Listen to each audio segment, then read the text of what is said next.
All right. No, Ken needs to join. Here we go.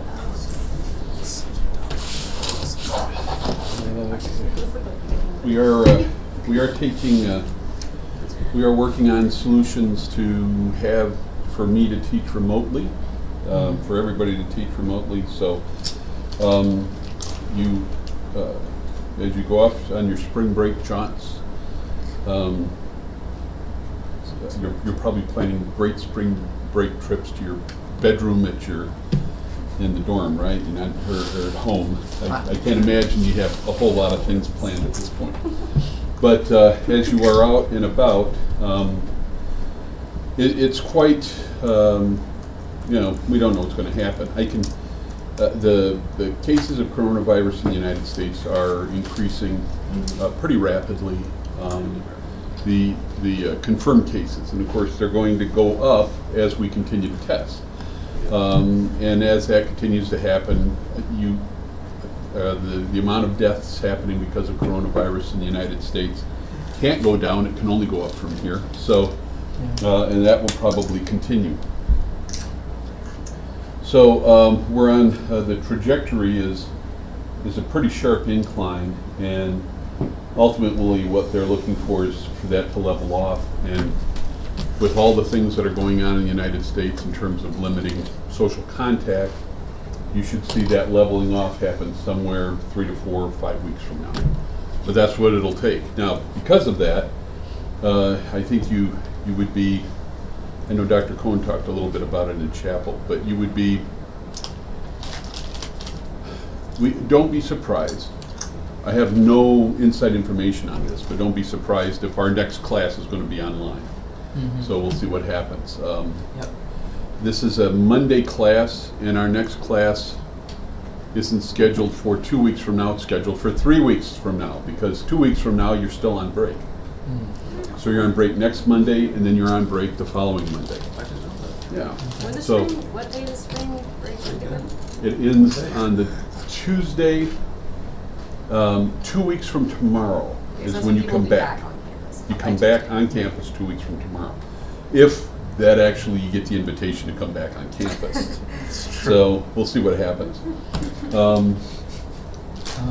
Things are changing.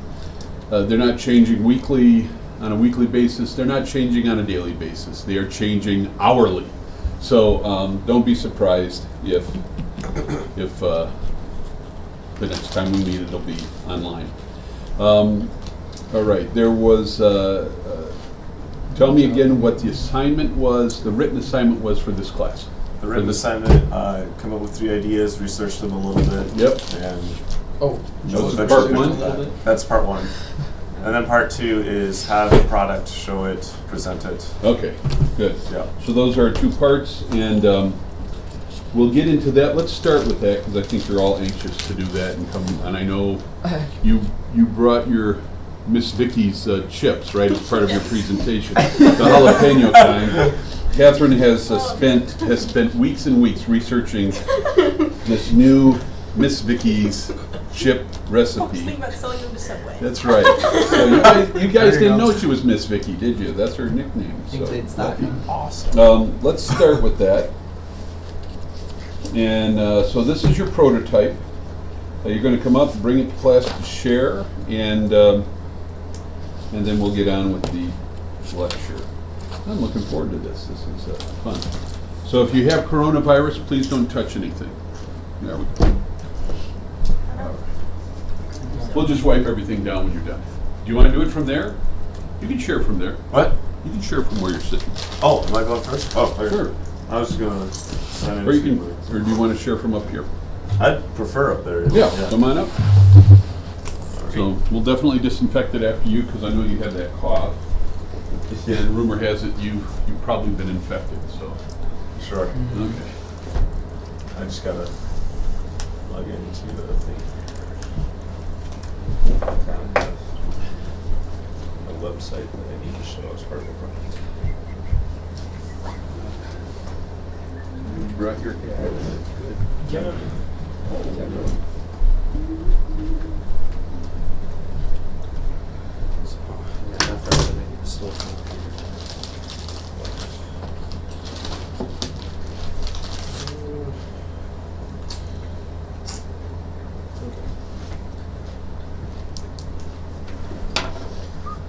Do you mind if I Whatever you need to do. get my PowerPoint loaded up? Okay. Yeah, so you don't stop the video. I won't stop the video. It is running, isn't it? Yeah. Okay.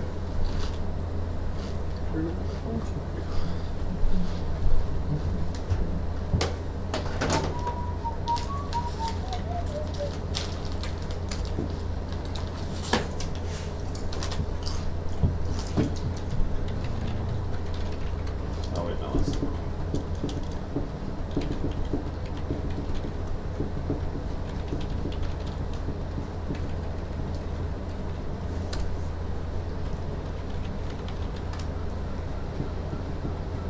Okay, there's my.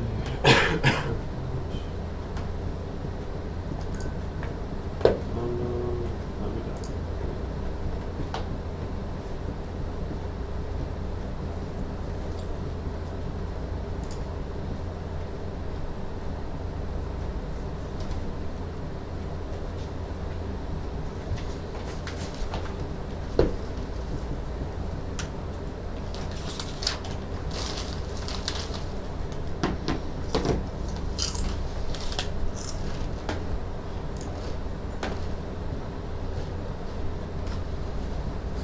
Okay, so sorry for the setup there. So yeah, this is the things that I want to research here for my business plan.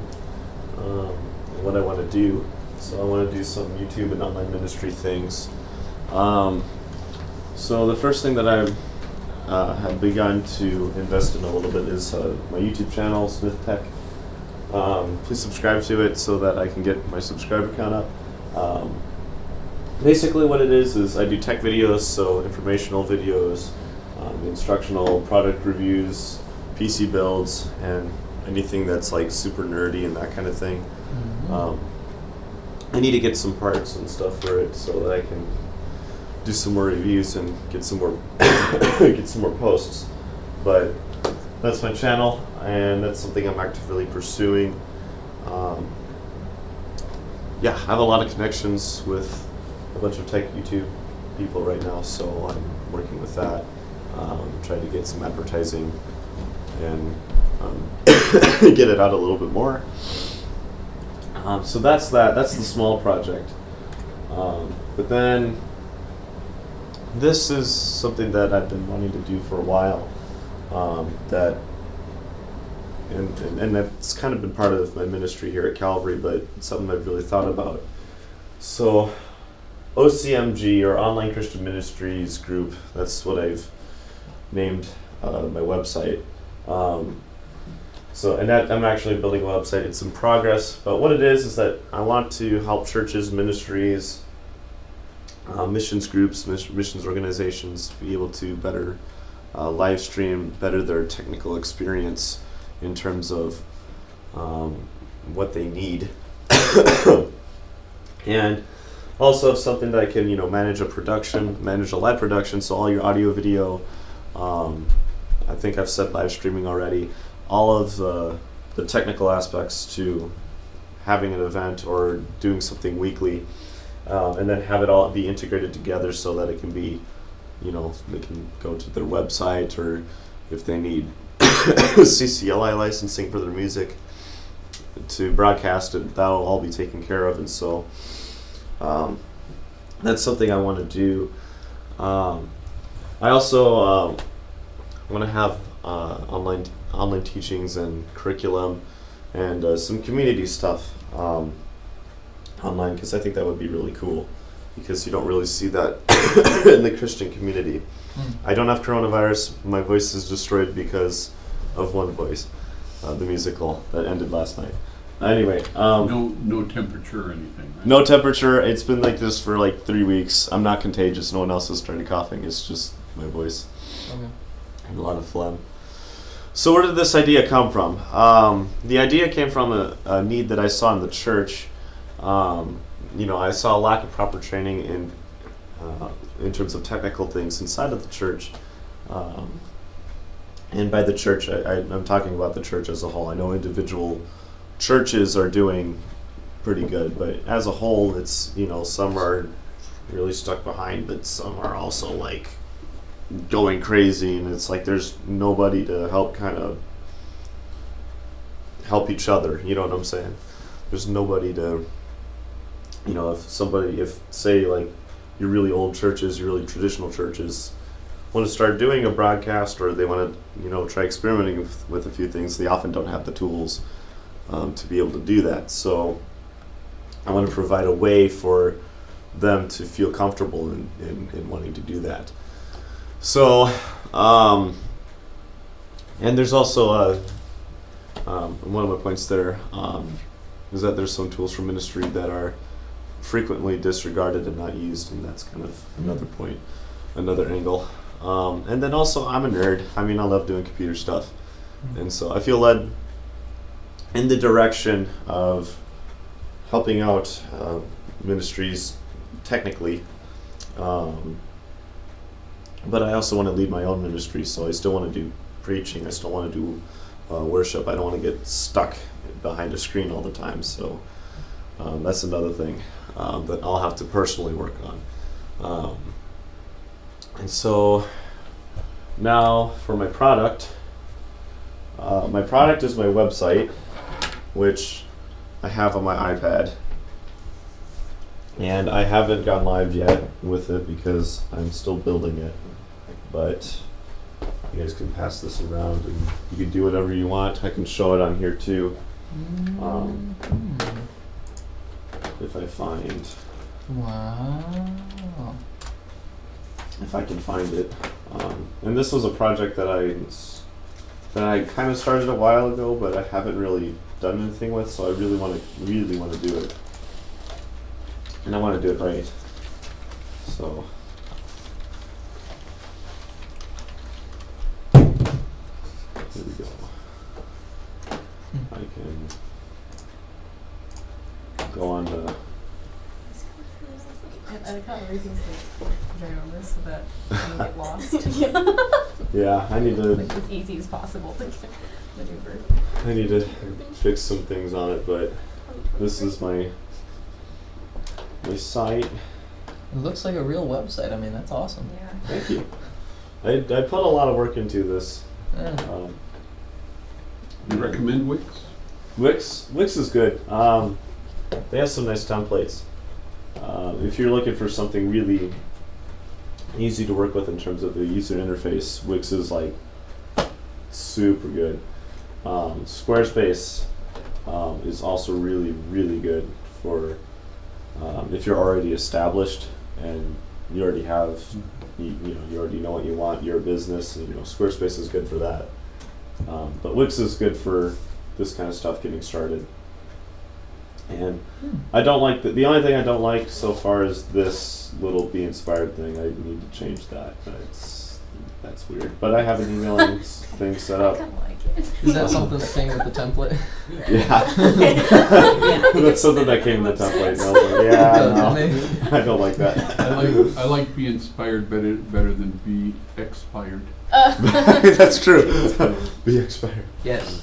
And then I didn't have a photo to Our live add there, streamers. so I just threw a picture that I took like 4 years ago. And then I've broadcast things, and these are all a part of. These are not mine. These are something that Wix put together, which I'm going to delete, but I need to do that yet. Oh, that's not your church? No. Oh, 2023 in the future. But, Whoa, really? yeah, I haven't gone through and edited everything yet, but Oh, like wow. I made the logo on my own. 3 years from now, you'll be the pastor of Trinity. That's right. I designed the logo on my own. I designed the landing page for the most part. I've pretty heavily changed it from the original template, except for down here. But yeah, so that's Nice. something that I'm working on, something that I want to research more. Oh, I get it. That's your logo up there in the top left. Yeah, I was trying to figure out what that was. That's a computer with like a pulpit on the screen? yeah, it's what do you call it? Yeah, it's a Icon. building with. Where's the login button? I can't. Oh, it's Logo. okay. But yeah, it's What? There's no. How do I log out of site? Just go. Oh, it's all cut off because we're in a 4:3 aspect ratio. Oh, that's great. Go over the layouts. You scroll from the bottom. Go to the scroll bar in the bottom. Oh, there it is. I didn't. Yeah. I didn't scroll the. Yeah. I can't sign out. The button's over here. So you are stuck. Well. Okay. What if you move the whole thing? It works. You can look, Nathan. You can Let's sign close out out. on your own little computer pad here. Yeah, I'll just sign out of all accounts off of my computer. But yeah, that's what I'm doing. Oh, okay, good. So, Next. Good. yay. That's cool. Thank you. Very good. Very Now, who are you going to, and I probably should have been more specific on this. What people will you need on your team to help you? So that's actually something you can add to the Who do I need 3 on the topics. So, team? or I can just ask you guys. So what people are you going to need on your team? So, okay.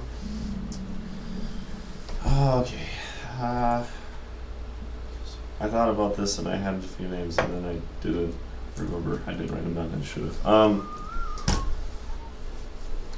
I'll need somebody who already knows music business in terms of the licensing and all that, Mm-hmm. because I'm not the most well voiced. Which one of you guys You said well voiced. well voiced in the area of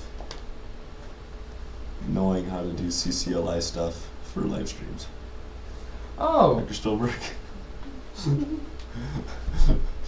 Yes. Would you? Would I be on your team? Yeah. What does it pay? I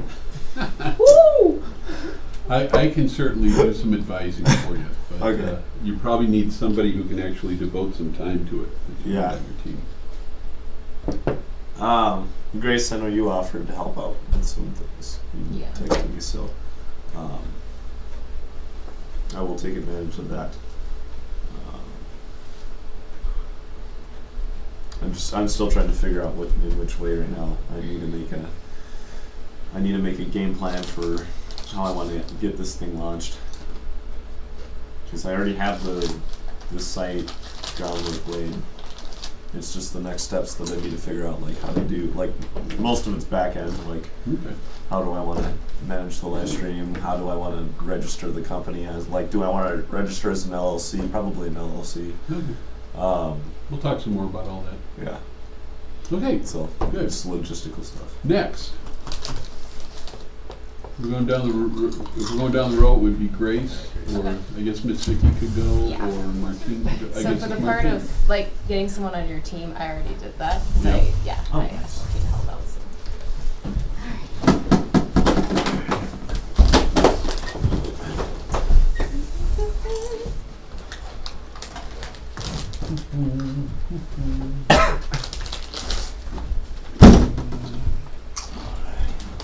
Boy, concert. mm-hmm.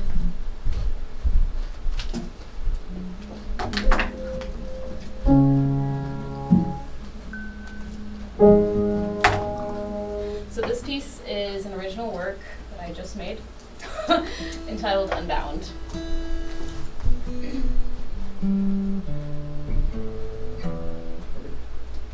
We were wretches, we were wanderers, we were followers, the Prince of Darkness. But you sent your Son, and you poured out grace, and Jesus rose again the third day.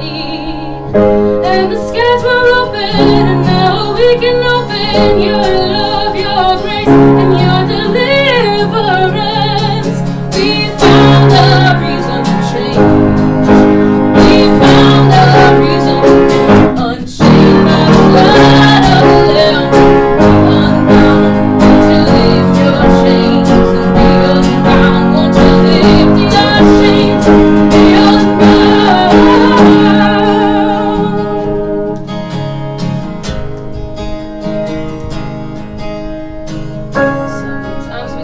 wander away from the straight and narrow.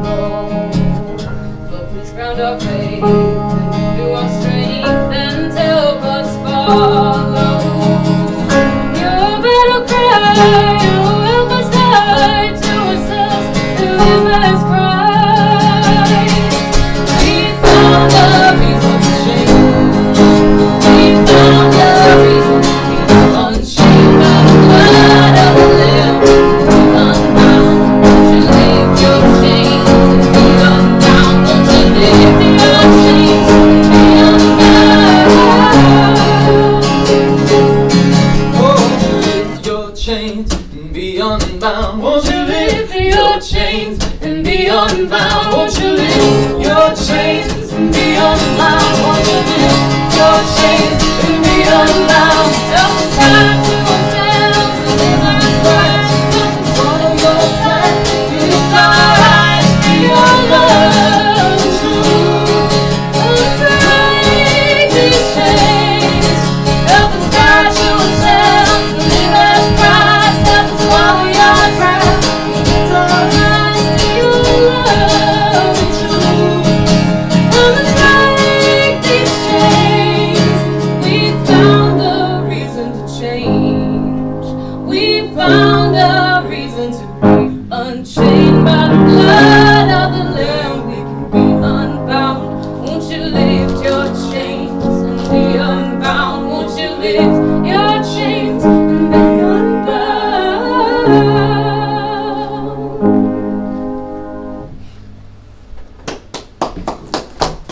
Sorry.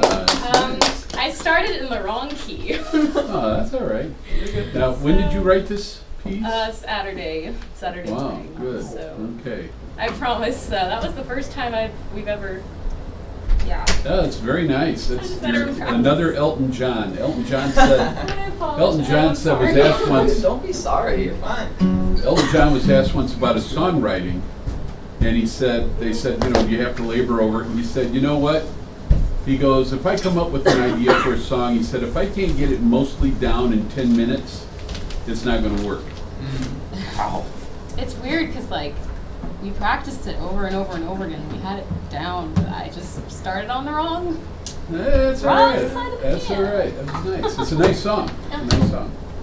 Okay, next. Okay, so Oh, now it's Martina. yep. Catherine, you'll be after Mark. Alrighty. So, I got a couple of songs for y'all. First one that I'm gonna do is on the piano. And I know I'm asking for it, but we'll,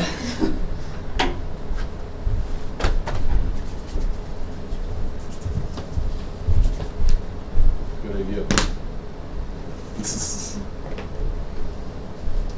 what we need is some. What we need is like a basin and a pitcher Wipe up the for keys some on the piano, too. ceremonial hand washing.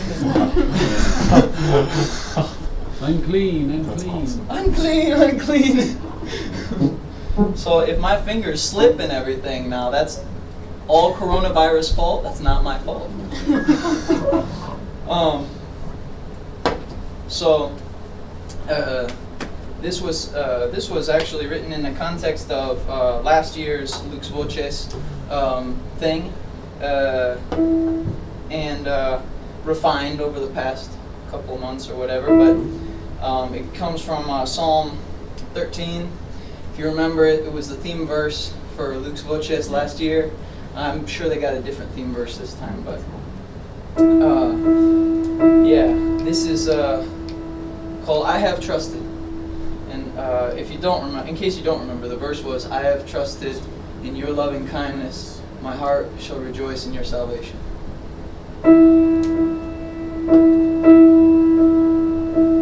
How long, oh Lord, will always you forget me? How long your face will you hide?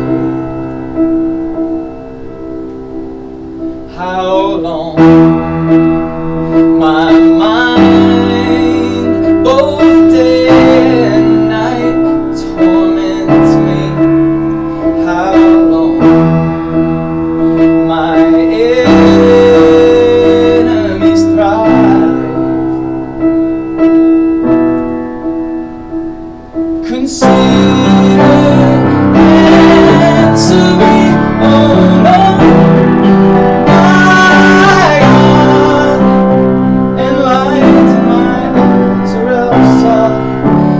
sleeping dead.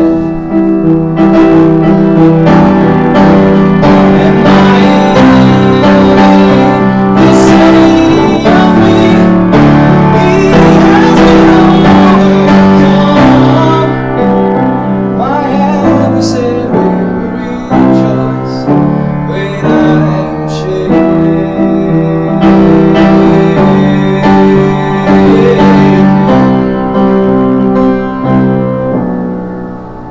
but I have trusted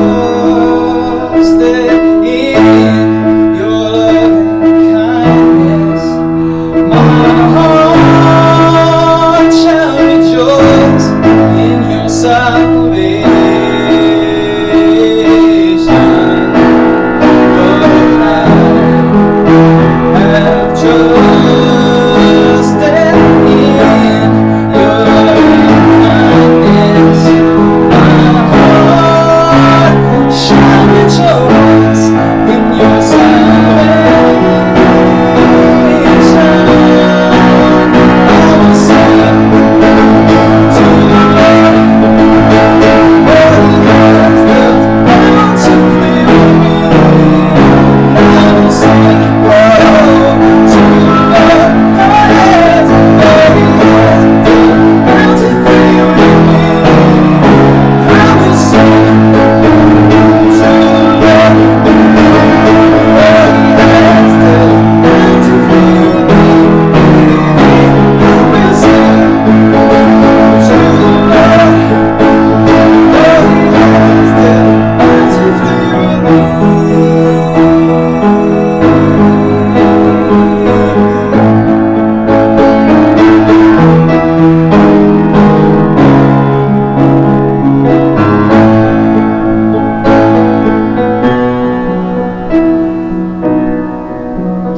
Yes, I have trusted in your loving kindness. My heart shall rejoice in your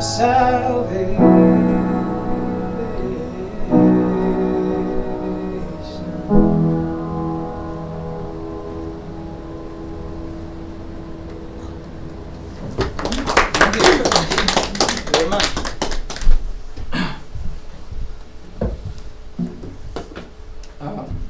This next song, also from a psalm. I know that in my business plan and my advertising and all that, I make it sound like I'm really out of this world as far as songwriting and musically, but the reality is I really just copy all my lyrics. And so this song is come from Psalm 19. It's more of a recent one that I had the pleasure of writing. And it's called Honeycomb. Oh, sorry.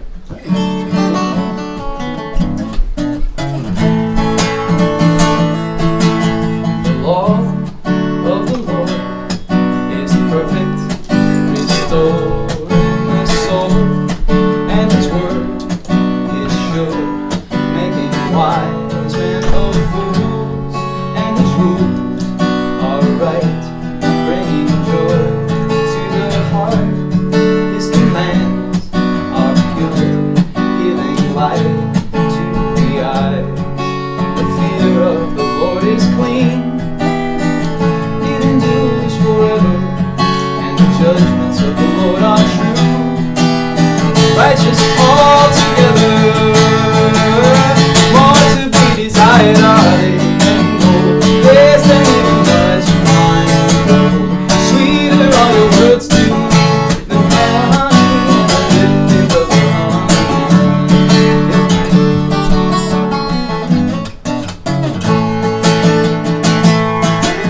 The law of the Lord is perfect, restoring the soul, and His word is sure, making wise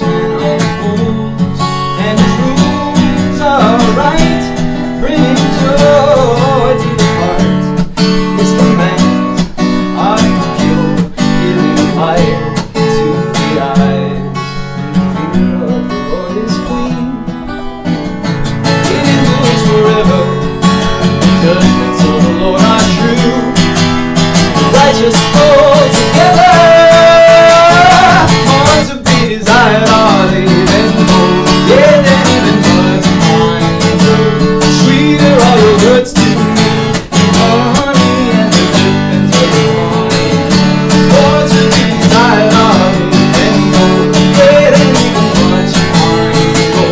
Sweeter are your words to me than honey and the drippings of the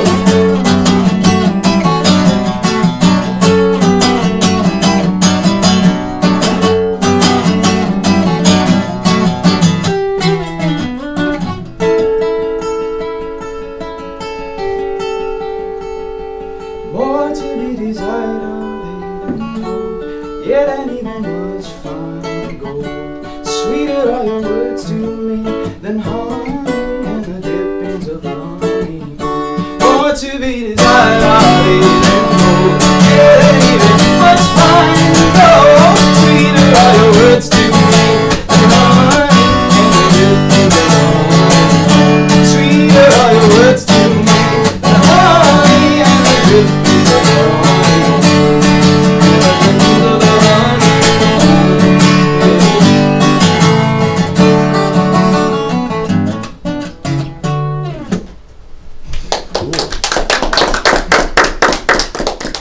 Thank you. All right, good, very nice. Catherine, I think your presentation just arrived, didn't it? In the nick of time. Wow. All right. So we know that you have a personal manager that you, right? So, Oh wow. all right, you're on.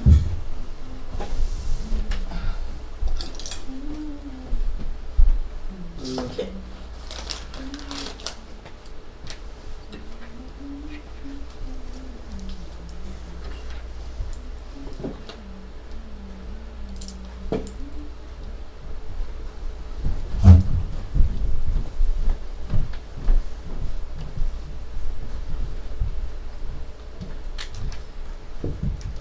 So the product that I would be presenting or producing if I were to start a business is carved mother of pearl shells.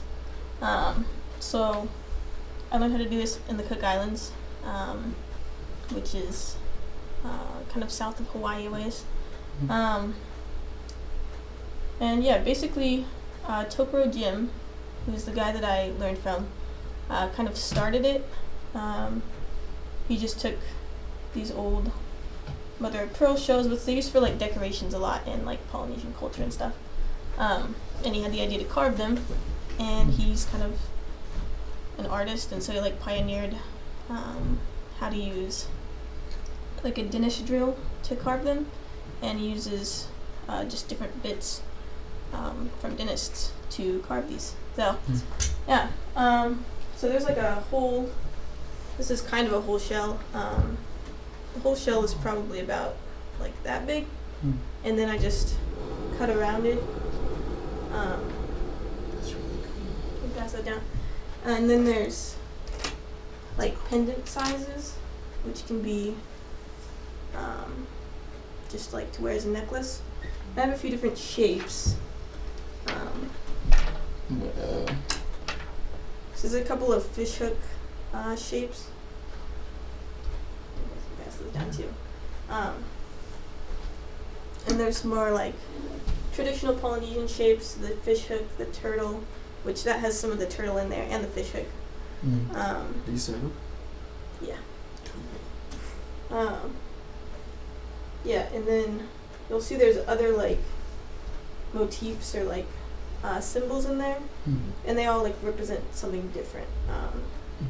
So like the fishhook represents like provision, and the turtle is the navigator, and this one here has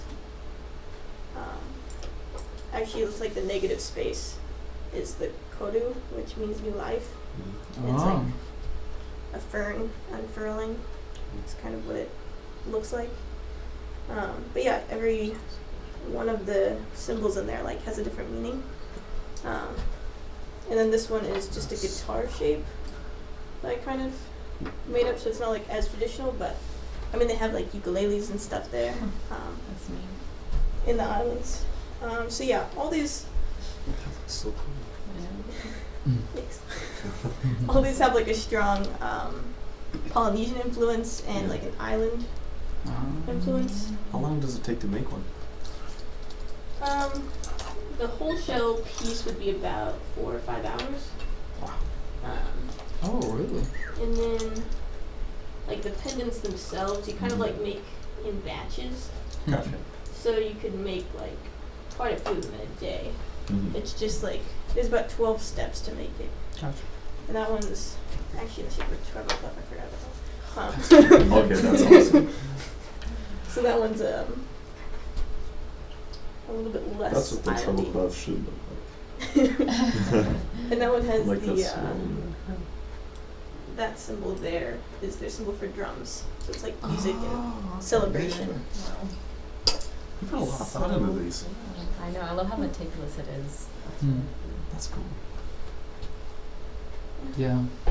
So this is the, what do you call? Oh, hey. Nice. So you said that the one. Use a sanding disc on the end of the drill to do the sanding, Yeah. to smooth that out.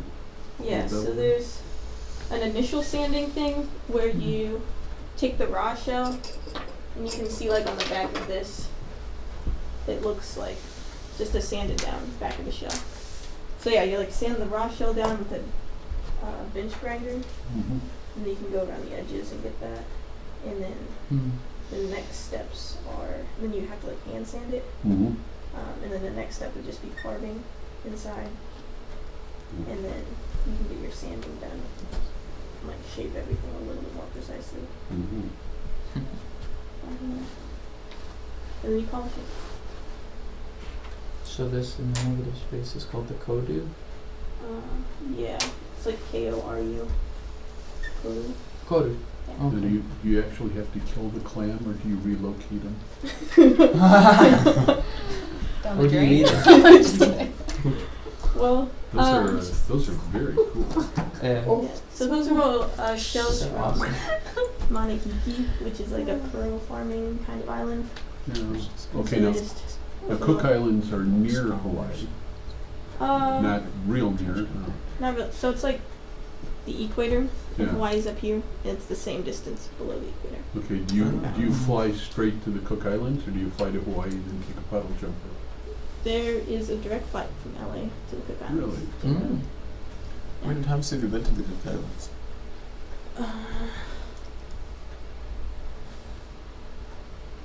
6 times, Hmm. I think. And do you have pictures of you in the Cook Islands learning this stuff? And Yes. because you'd want to have that on your website. Yeah, I have some Because pictures. it puts a layer of exoticism into it, which is just makes it that much more fascinating. That's a selling point. The fact that you went to the one of the corners of the earth to learn this skill, and that you're one of 3 people or 4 people that know how to do it. 2 people, 3 people. Yeah, it took training like 2 others, I think. No, okay. So you're one of 4 people in the world that know how to do it, right? Okay. That way. All part of your marketing. All right. Okay. And who's on your team? Well, I would need probably like a social media marketing person, Mm-hmm. because I'm not good at that. I would probably want to spend most of my time doing that. Mm-hmm. And then eventually, if I was like producing enough, I would want to hire someone to do like the just general breakdown of the shell, to like get just like the sanding, the more monotonous tasks. Oh, Just take time. all right. So if I have like Yeah. 2 or 3 people. It's like anything. There are more tedious. It's like in every skill set, there are aspects that are more tedious and that require less of a level of expertise, and then the parts that are a higher level of artistry and more expertise. Okay, that's all right. So there are our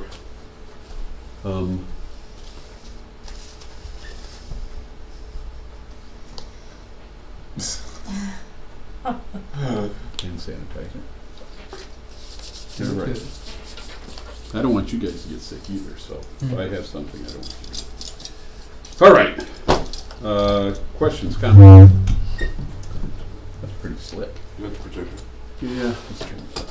Do you have any comments or suggestions on how to make our presentations better? What I wanted you to do was really the whole aspect of this is to first of all, I'm really impressed with every one of you has a very marketable product. Every one of you does, and very high level of creativity in this class, and I can see any and all of you being successful. So there's some stuff that's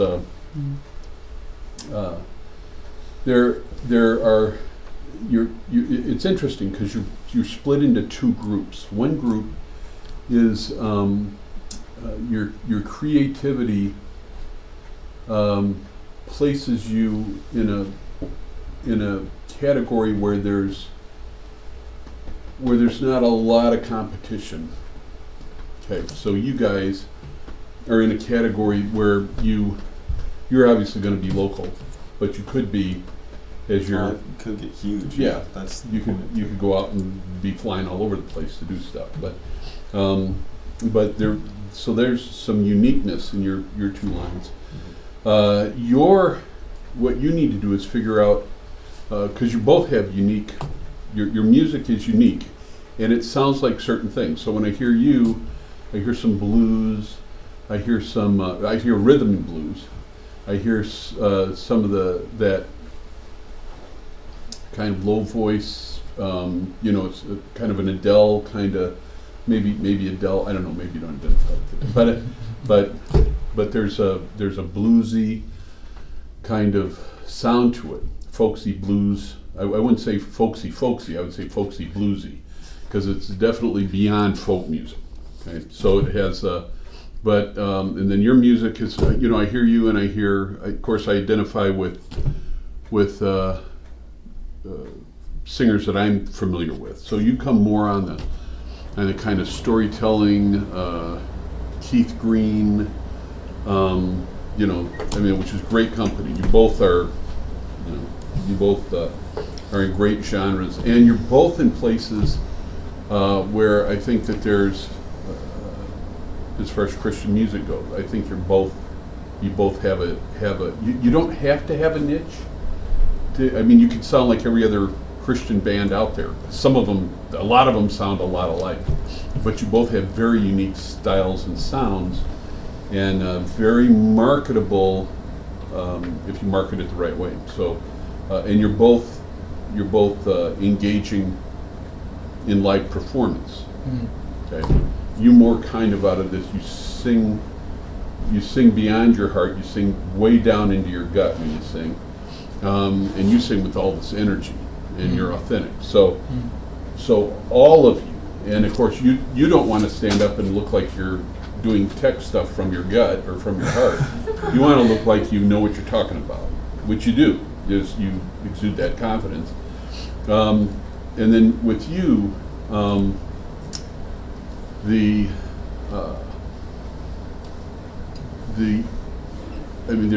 This stuff is beautiful.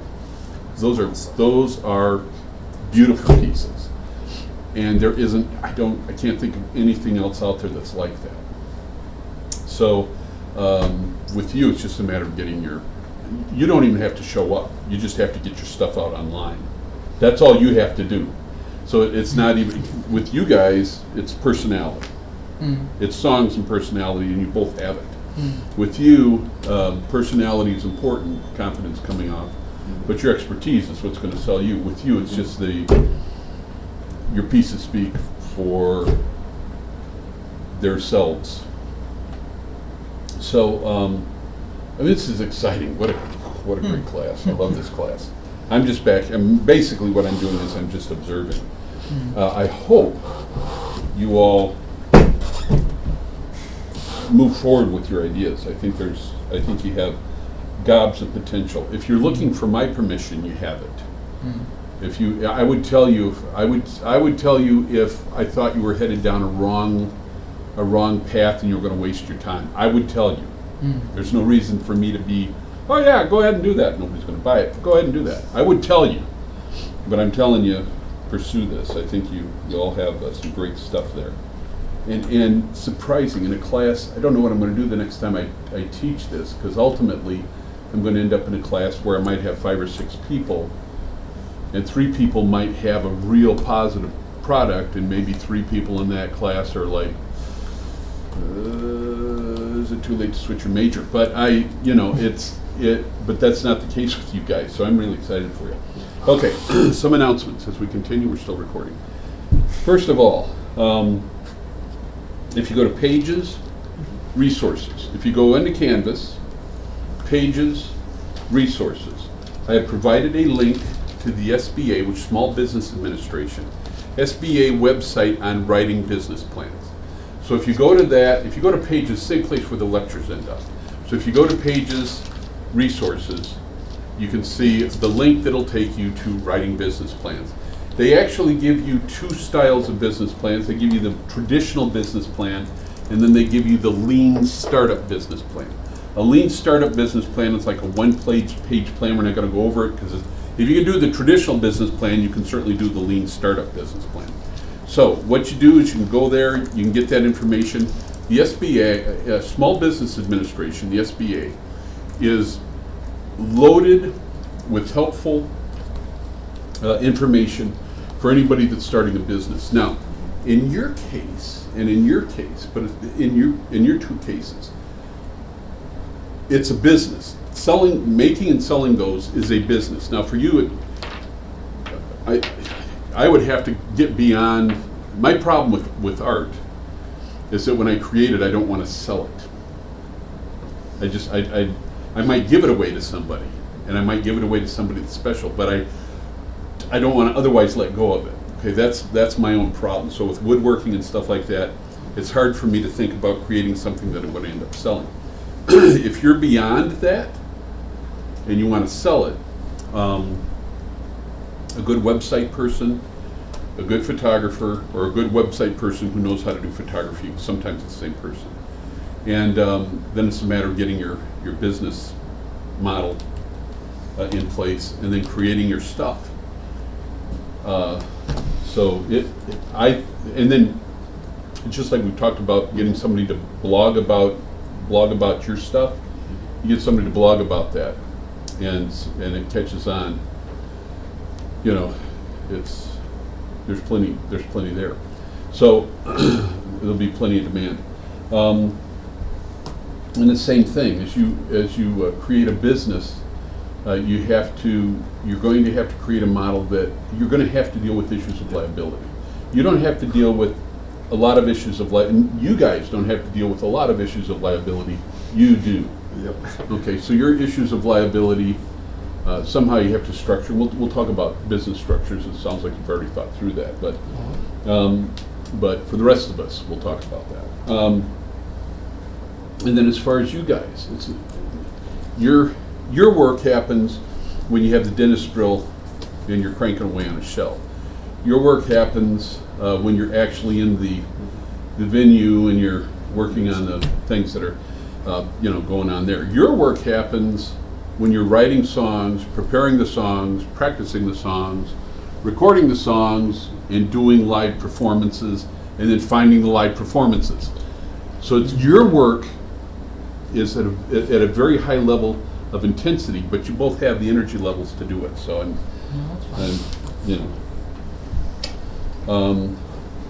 all right. Now, also on the page, the resources page, there is a. See, I put something else on there, which I can't remember. That's all right. Go to resources, you'll find out what I put on there. But the rest of the SBA website, check it out. Just look at what's on there. Talks about just about everything you could think of in terms of running a small business.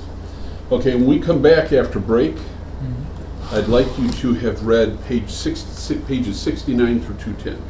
today you should have read 13 through 68 on teens. For the class, which is like, what, 3 weeks from today? 2 weeks from 2 today. weeks, yeah. Not next week, not the following week, 3 weeks from Yeah, today. it's 3 weeks. Okay, April 6th, wow. April 6th is our next class. Okay, so 3 weeks from today. Record deals, page 69 through 210. Read through that. We will talk a little bit about record deals, and we will also talk about some other stuff. So it's not just record deals, but read through that. I'm trying to make sure that 69 through 210. 69 through 210. And that'll be, you can find these assignments in Canvas too, I think. I'll double check, make sure they're in there. Okay. Oof. All right. Your assignment for next time. Actually, let's make it due Sunday. I've got it due this Sunday before class. You'll forget to do it. If you don't forget to do it, you can wait until the Sunday before next class. Here's the assignment. Who do you want on your team? You're actually going to write it out. Okay. Who do you want on your team? And when I'm not talking about roles now. I already asked you what type of folks do you need on your team? Like, okay, I need a webmaster, I need a whatever. I want you to come up with specific individuals that you know that you want on your team. Then I want you to talk to them and get them to commit to helping you.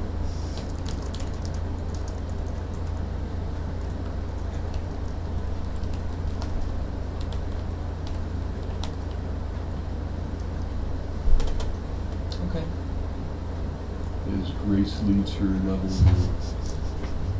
level of comfort. Use an organizational chart to lay out who's in charge of what in your company.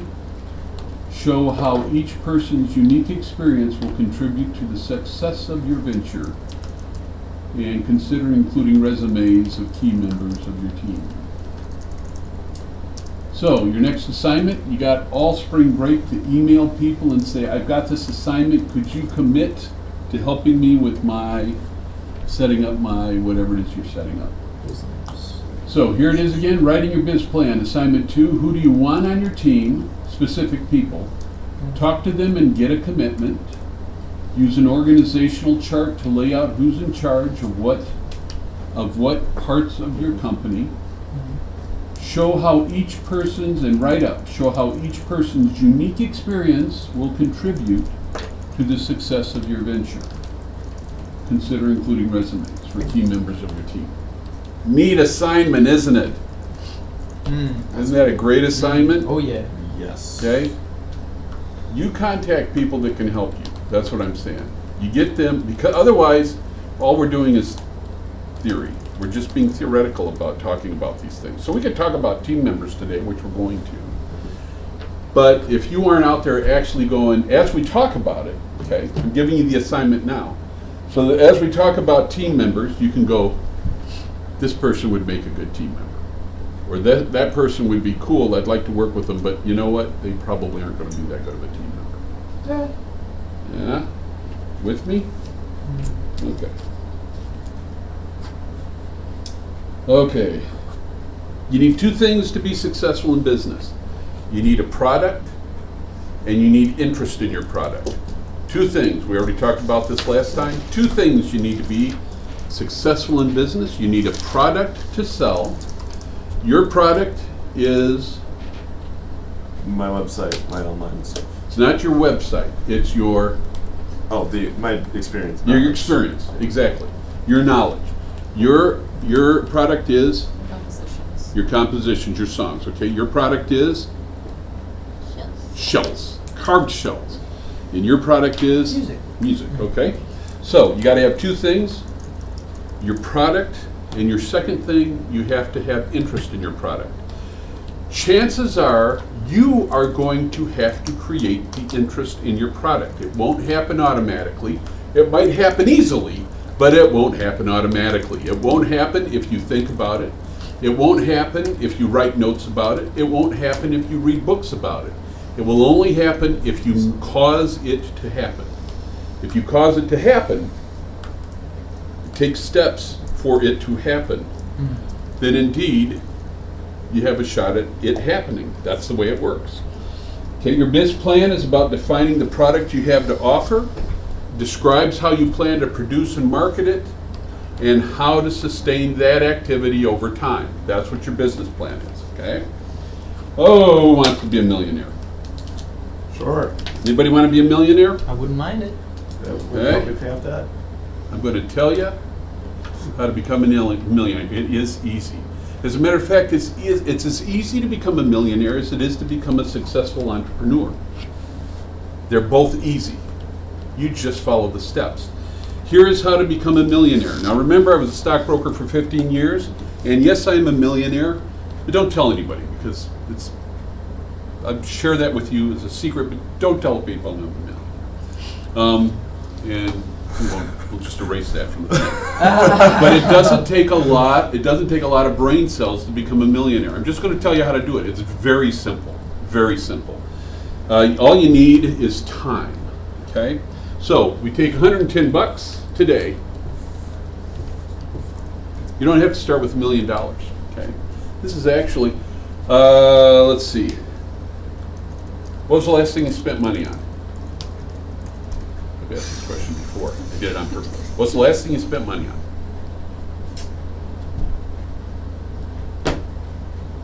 I don't know.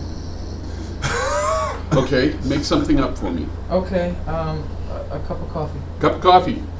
Okay, so Martine, coffee. How much was the coffee? $3. Martine. $3. Okay. Why? No, I'm joking. It was good coffee, okay? I guess. $3. Okay. Miss Vicky. Actually, I didn't spend money on those. Oh, okay, we won't count that. Then. It was coffee. It was $3.50. Wait, $3.25 actually. $3.25. Okay, yeah. Even better coffee than mine. Okay. Still a restaurant. I would say with the tip it was probably about $12. $12. Where'd you go? Cracker Barrel. Cracker Barrel. Oh, what'd you get? Got meatloaf, actually. Meatloaf? I know it sounds strange, but Oh no, I love meatloaf. I love meatloaf. And Cracker Barrel knows how to use salt and sugar, or salt and butter. well, and sugar. Yeah, and sugar. Phone bill. Phone bill. $50.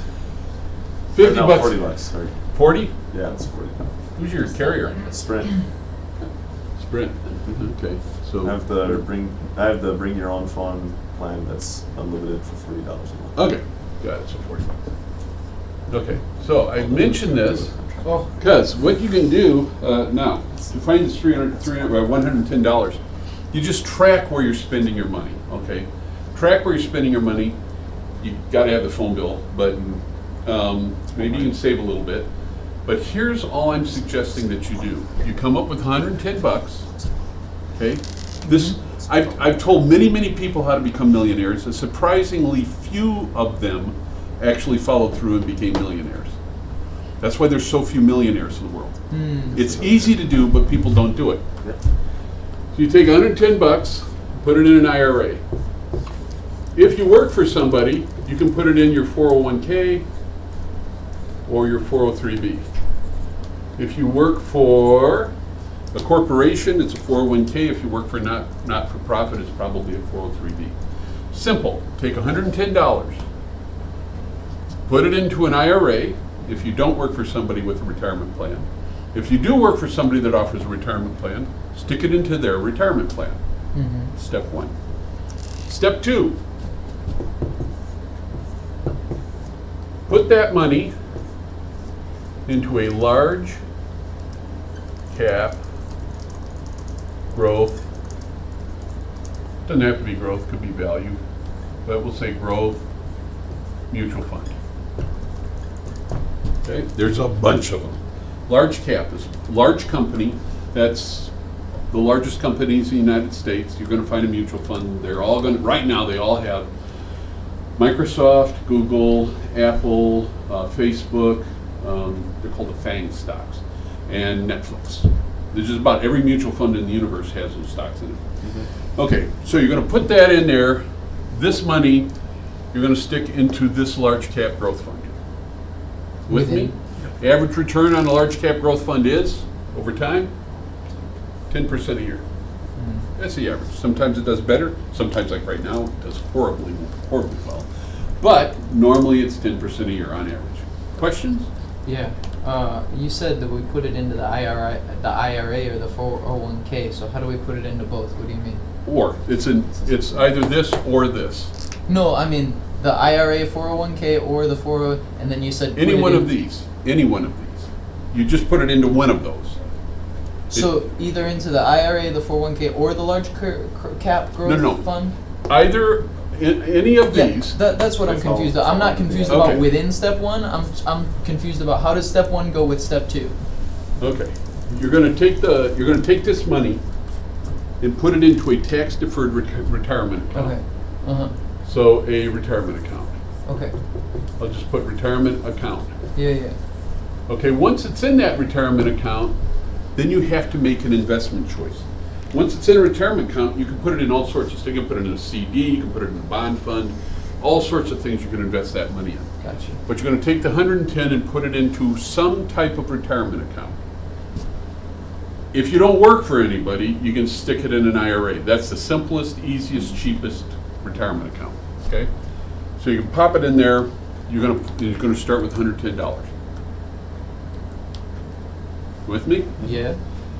Then you're going to buy large cap stock fund. Mm. Then you're going to put in $110. This is still the same 110? Same account. Nope, this is new 110. New 110. You're going to put in 1 month from now another 110, and you're going to continue to put in 110 a month forever. Not forever, but a long time. Yeah. Every month you're going to pay $110 into this account and put it into that stock fund. You're going to add it to that account. Okay, over the course of a year, $110 times 12 is how much money? It's 1,200, 100? Figure it out. Uh, 110 so- times 12. 110 times 12. It's 1,320. Okay, 1,320. Okay, so that's 1,320 a year.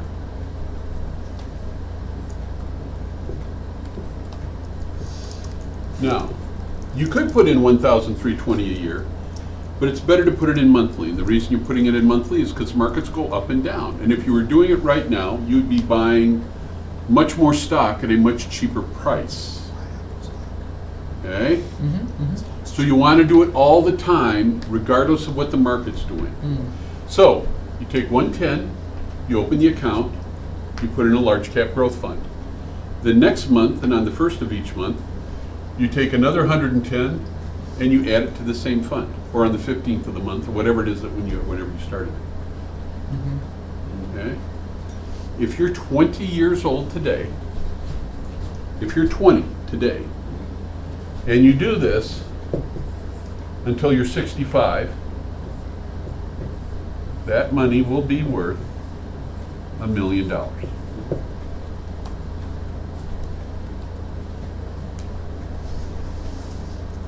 I figured out when I was a stockbroker. I remember I went over. This is back when a Whopper was $2. Whoppers, when I in the 90s, Whoppers were $2. And I ran. I was making a run for my partner and me to the local Burger King, which was about a 5-minute walk from the office that I was working in. And I gave him $2 for that. For a couple, two for each of the Whoppers. I took it back. And I was sitting there and I was tootling around with it. And at the time I was in my mid-30s. And I said, John, man, $2 for this Whopper. I said, if I take that $2 for that Whopper, instead of buying the Whopper and bringing a lunch from home, if I don't eat that Whopper and save the $2, and just stick it in a mutual fund at 10%. Now this is when I was in my mid-30s. I said that $2 will be worth $64 when I retire. If you take $3 that you don't spend on the coffee, should I tell you what it's going to be worth? You really want to know? Because one of the, if you go back to, in Canvas, right under the SBA thing that I put, Yeah. in resources, pages, resources, it'll say SBA, how to write a business plan. Right under that, it says investment calculator for $1 million. I've got 2 links to investment calculator, one for $1 million and the other one is blank, and you get to fill it in the way you want to fill it in. So let's just look really quick. I'm just going to go on the internet. Like I said, I've got a link on Canvas. I'm going to put in investment calculator. Okay, so here we go. Here's calculator.net. Oh, look, starting amount. So I'm going to take your $3 coffee, and I'm going to invest it. Instead of buying coffee, I'm going to invest it. If you're 20 and you retire at 65, that's how many years? 45 years. 45 years. Okay, I'm going to invest it for 45 years at 10%, and we're not going to add 0. 0. This is like the grown-up version of you can eat your marshmallow now, or if you leave it on your desk, you'll get 2. Okay, and so here's what's cool, because you're young, you're 20. The best thing you can have for investing is youthfulness. That's the fastest way, that's the easiest way to get wealthy. A $3 cup of coffee, not for me, a $3 cup of coffee, if I drink a $3 cup of coffee today, it will take exactly $3 out of my retirement. Because I'm at the age where I can retire. You, on the other hand, have 45 years to retirement. The $3 that you spend on coffee could have been put away into a retirement account, and at age 65, that $3 would be worth $218 if you do nothing else to it. Wow. You take the $3, you stick it into a mutual fund, don't touch it, and when you're 65, it's worth $218. Wow. The magic of compounding. Business people, any person in business that does any kind of borrowing or lending or projecting knows this information. I'm sharing it with you because you will figure this out eventually. If I had known when I was 20, I don't know if I'd done things any differently, but it's easy to be a millionaire. And you can say, yeah, but will money be worth as much as it is then as it is now? Nah, money won't buy as much, but I'm telling you, $1 million will still be a lot of money. Hope so. Okay, especially when there's the kind of interest rates we're having. All right, so. So, quick question. Yeah. When you talk about this retirement fund stuff and this IRA stuff and all of that, the IRA, I think you go to a credit union to do that. Right? Or do you go to a bank, or where do you go? I would go straight. This is what I would do. I would go to Fidelity, open up an IRA at Fidelity, and buy Fidelity, one of the Fidelity growth funds. I'd tell you the fund I'd buy. A Fidelity growth fund, huh? Yeah. And if it's through your employer, even better, you think? I think my employer has a 401k, but I haven't signed up for it yet. I would say, unless you're going to stay with that employer for a while, Probably independent investing. I would probably just I'd go to Fidelity and buy, their funds are great. I would just go to Fidelity and buy, I'll put invest, Fidelity growth fund. Blue chip growth, great. Discovery fund, I'd probably do one of those two. Blue chip. Yeah, blue chip or just a growth fund. Fidelity has great funds. Fidelity, Vanguard, and I mean that's, you don't have to make it complicated. It's really quite simple. That's cool. Okay. Yeah. All right. So I just told you how to Make $1 million. be a millionaire. Now I want to talk about how you save that $1 million from being taken from you in a lawsuit. Hey. All right. Right on. So creating a business entity and protecting yourself from lawsuits. Okay. Is there any other questions about how to become a millionaire? Yes. So I know someone that lost like $200,000 after the stock market crashed. Yeah. So how do you avoid, like, how do you, I guess, prepare ahead of time for, like, what stocks are best to invest in so that that does not. Okay. The first thing to remember is if you, I always when people bring up I know somebody lost that. I always want to know how long were they in the market, and how much of that 200,000 that they lost was, I mean, what did they start with?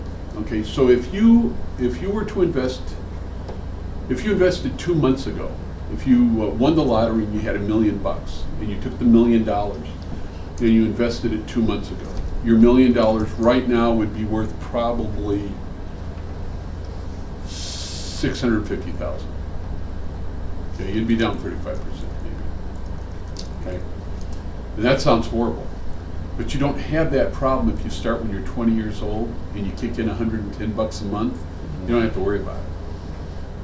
It's going to go up and down. You just keep kicking in $110 a month. And there'll be times like this. These are black swan events. They happen about every 15 or 20 years, and there'll be these big downdrafts.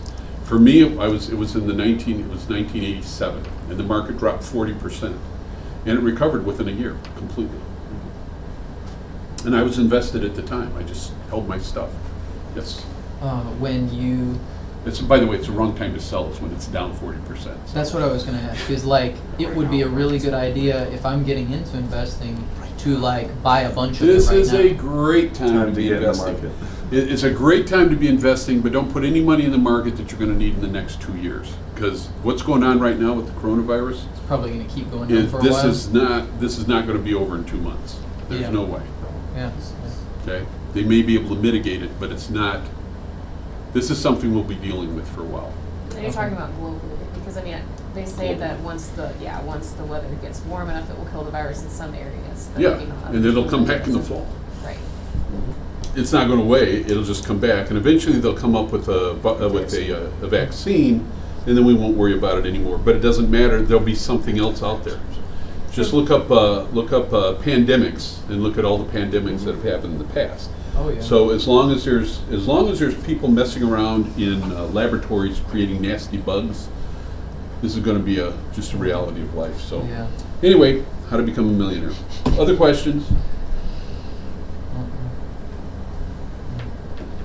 Okay, or inherit it. That How works did too. you gain your knowledge? I mean, I know that you got a job. Did you learn almost all of your knowledge to that job, or did you read All books? from Merrill Lynch. I learned everything when I was a broker at Merrill Lynch. Now, I didn't learn it from Merrill Lynch. I learned tons from Merrill Lynch.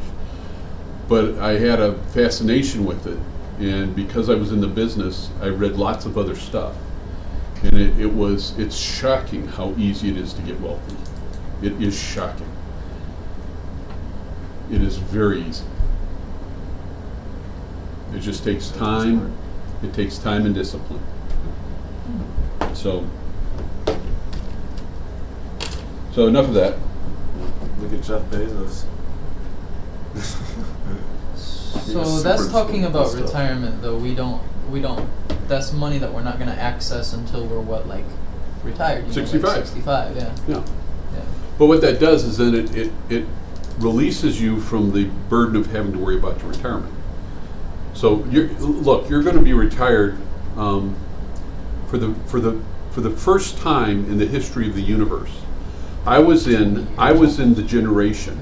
It wasn't the case before me. In the old days, you worked and worked and worked and worked and worked, retired and died. That's the way it worked. And so you would work until you were 65, you would retire, and you'd be dead by 70. That's the old days. Okay. Now, for the first time in the history of the world, my generation has the opportunity to be retired longer than they worked. Okay, so if I went into the workforce, I could have retired when I was 55, and I could have retired when I was 42, but I didn't. I kept working because I like what I do. But if I had retired when I was, let's say, 55, which is very, very easy to do. If I had retired when I was 55, I worked from 20, let's say 22, I graduated, let's say I worked from 20 to 55. That's 35 years, right? And if I lived from 55 to, let's say, 85 or 90, right? All I have to do is make it to, what is it, 55 plus 5 is 60, plus 30 is 90. All I have to do is make it to 91, and I would have been retired longer than I worked. So if you retire young and you live long, you know.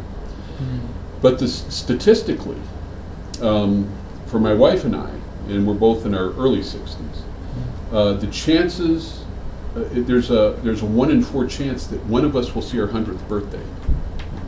There's a 1 in 4 chance that one of us will see our 100th birthday. My wife's daddy, we're planning his 100th birthday party for this August. Wow. Okay, so she'll probably outlive me. But the advent of the medical industry in the United States is phenomenal, and for the first time, people are living longer. They're retired longer than they worked. So isn't that is that a good thing, you think, or is that God gives us resources. He gives us gifts. He gives us skills and talents, and we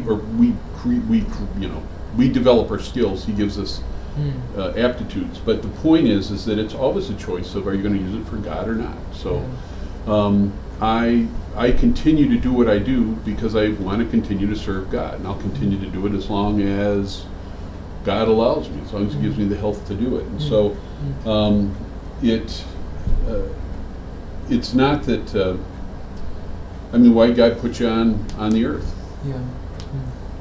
Right? Ultimately to glorify Him. Yeah.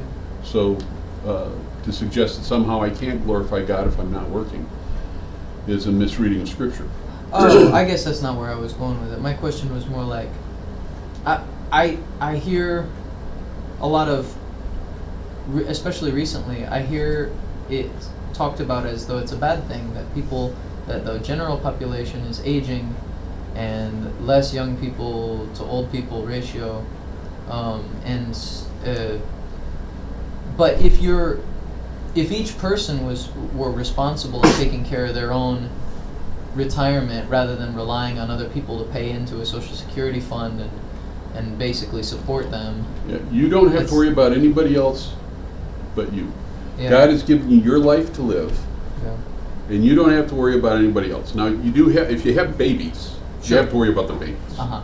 Okay, but once they're no longer babies, once they're adults, you don't have to worry about them anymore. I can be concerned about them. Right.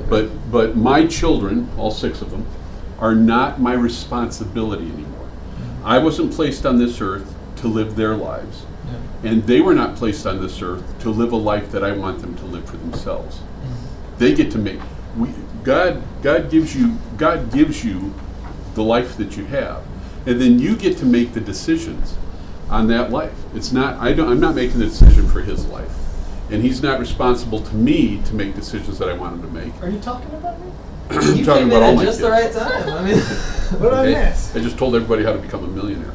Oh, Okay, so don't tell anyone I am. you get to live your life. You get to make the choices for it. You're responsible for it, and you also get to reap whatever choice, the benefits of whatever, or downfall of whatever choices you make.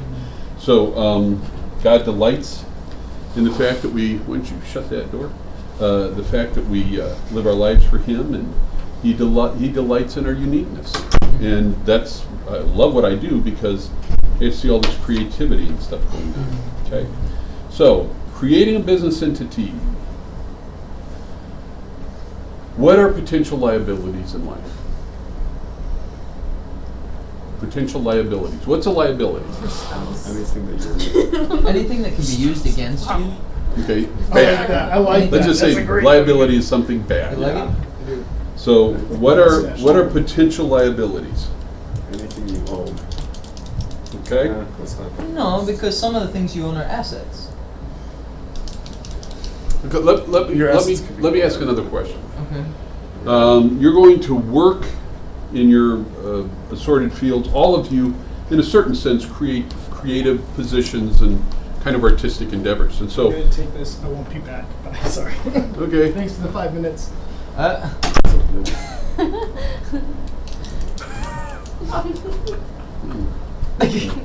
all right. So, what are possibilities? What are things that might happen? Not pleasant things that might happen. Oh, I with- could get with sick your- and go to the hospital and Okay. have to have my leg amputated, which is a costly operation. Okay. Leaves me a gimp. So you can't play the organ anymore. I can't play the organ anymore. No. Right, if you lose You your get leg. free healthcare though, right? I have to pay the. I have to let's- pay the. I don't want Let's free be- healthcare. I'll just Let's put be that on. specific on the businesses. Okay, I have to. Specific business. It's specific. Specific to your chosen field. What things might happen? Oh, you know. Where do you have liability? What could happen? What could you do that you end up getting sued for? Oh man, I could say the Bad wrong job. thing at a college university and get sued by some third party for saying something. Can you get sued for what you say? No. Not yet, but maybe in the near future. Only if it goes against a contract that you signed. Okay. If you violate your contract, you can. If you sign a contract that says you're not going to, let's say you're going to perform at a venue and they're all Reformed theology, and you go up and say you're all going to hell, but the contract says you can't tell them they're all going to hell because you're dispensationalists, whatever it is. Or Catholics, you're going to go Okay. perform for Catholics. Alright. If your contract says you can't do certain things and you do it, yeah, you get Then I can get sued for that. for violating But terms I'm of the not. contract. But that's not. Yeah, that's not what I'm talking about. Well, What if could you my mic stand falls down and Okay, so if your equipment fails in some way and Yeah. it hurts somebody, yeah. okay, that is a potential lawsuit.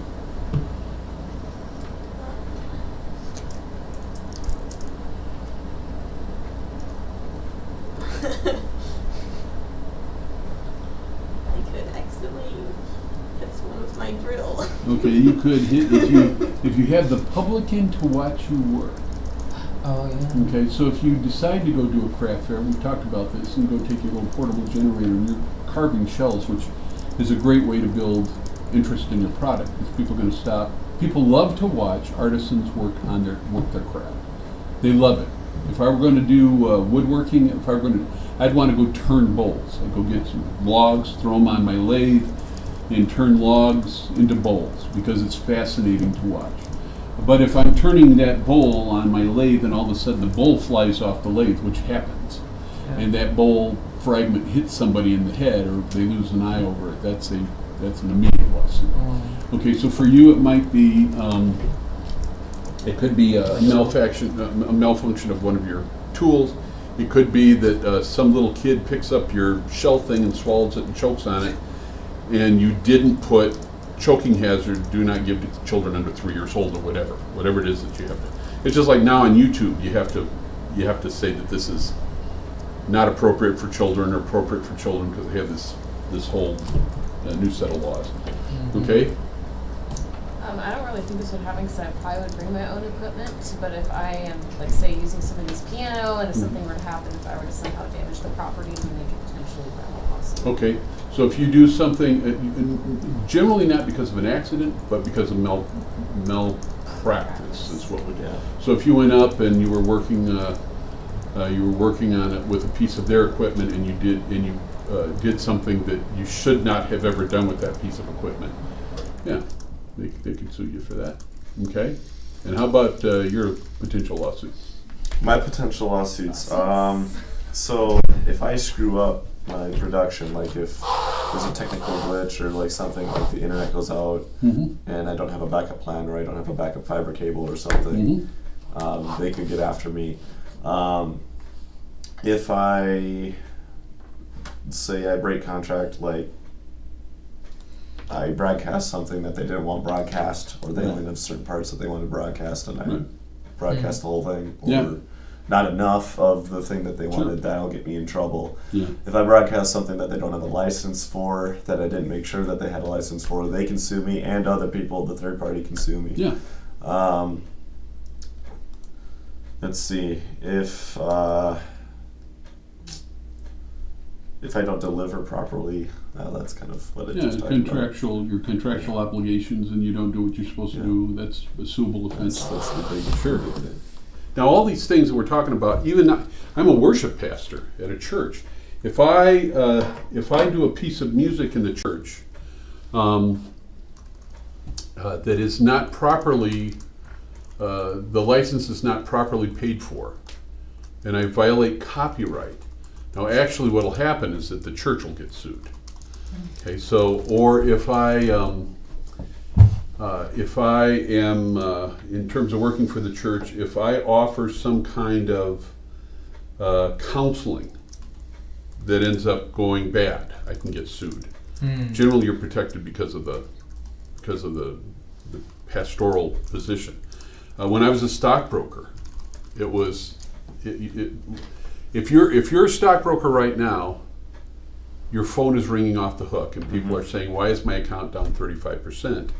You never told me that this could go down. That was just a typical. Nobody calls you and says, "Hey, my account's up 35%." You never told me that I was going to make this much money, and now I'm going to sue you. That never happens. You get those calls only when the market's going down, and that's when you remind people that, "No, I told you that this can go down," and they say, "You never told me that," and then you say, "But I have this piece of paper that you signed, and you said that you understand that this can be volatile." Okay, so all those things there's ways to mitigate potential liability, and there's nothing to prevent you from getting sued.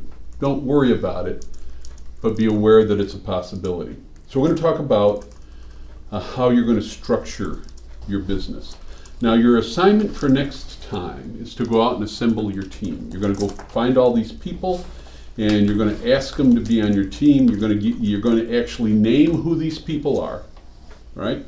And you're going to put together this team and get them to commit. Then I'm going to ask you to tell me how you're going to, and this will be the following week, tell me how you plan on structuring your business. Okay, so here are types of business entities. This is beyond your personal finances. Now, you can go out, and Catherine right now can go take these cool things and stand out on the corner out here and say, "Hey, you want like, what is this, like $10? Would this be like $5 or $10? How much would that be?" Put a price tag on it. How much? I don't know. $250? I don't know. Selling over there, I would sell it for like, I think we would sell for about 50. 50? Okay, how much for that one? That would be more like 250. Okay, 250 for this one, maybe 300? Yeah. Okay, $300. Wow. You might be underpricing your stuff, but that's all right. Okay, so let's say $125 for the first one, and let's say $300 for the second one. Okay, so you could go out and do that right now. You could stand on the corner and look for somebody.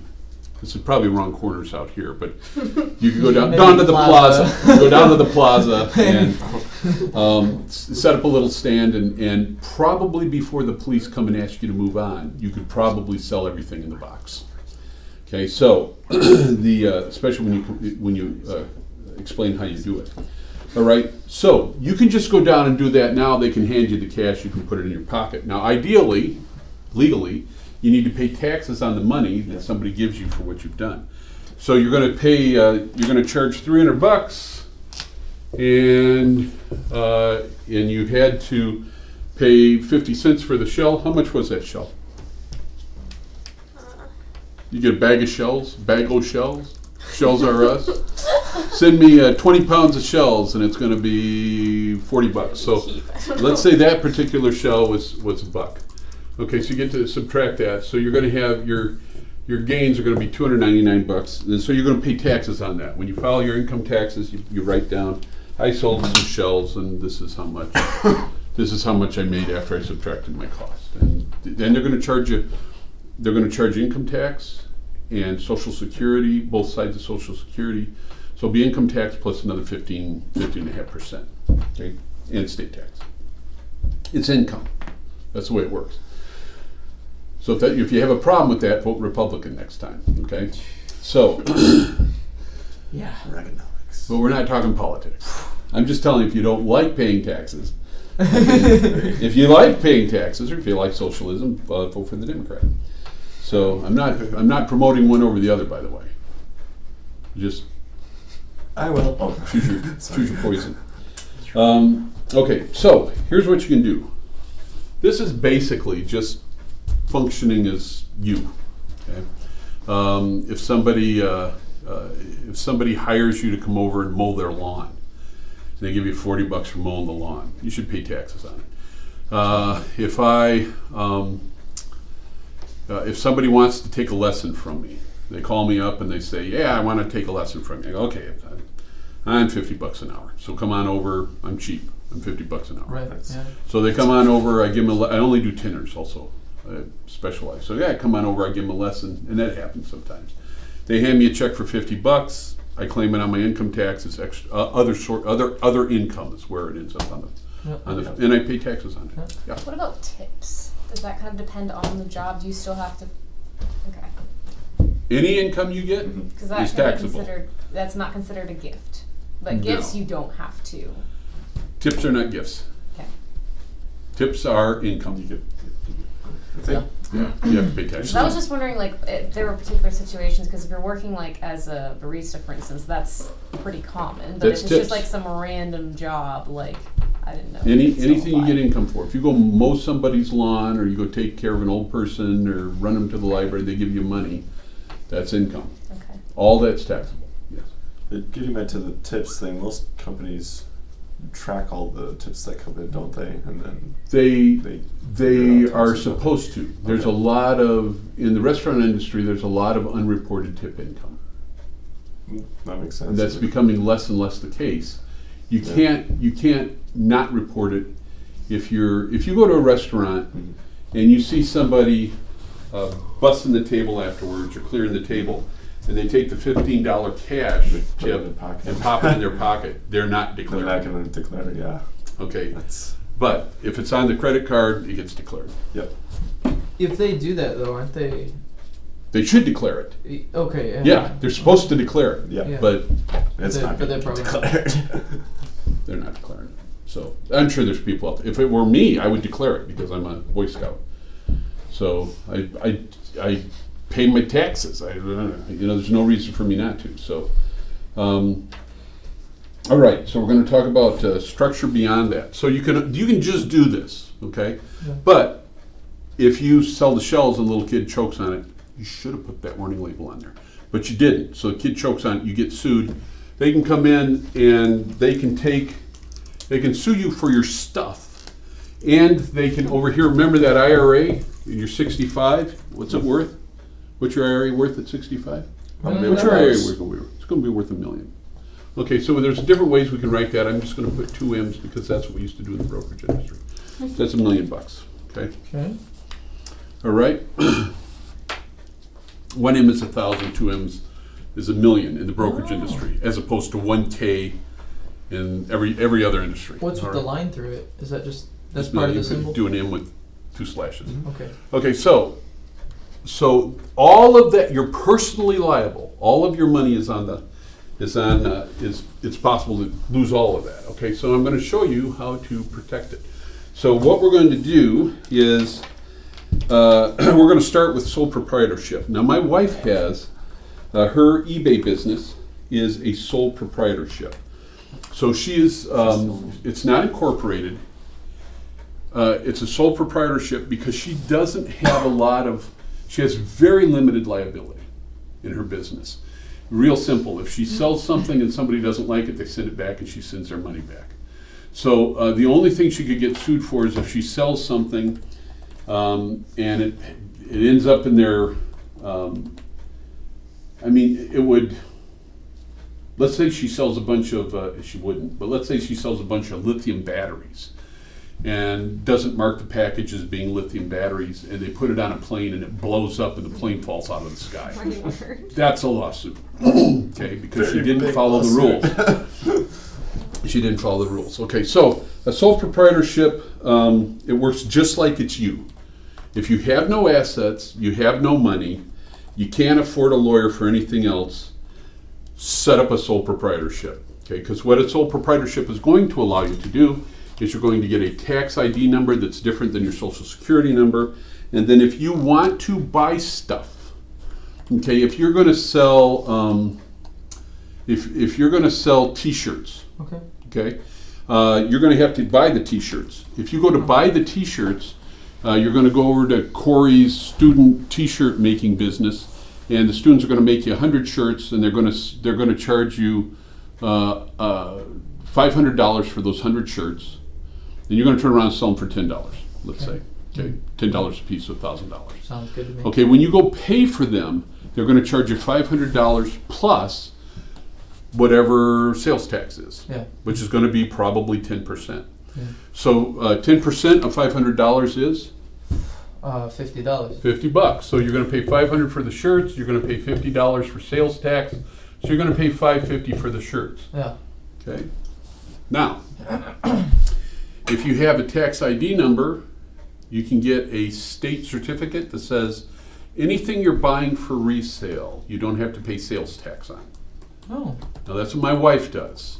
She buys stuff. If she buys stuff in Missouri, she can hand them a letter that says she is a business, a sole proprietorship.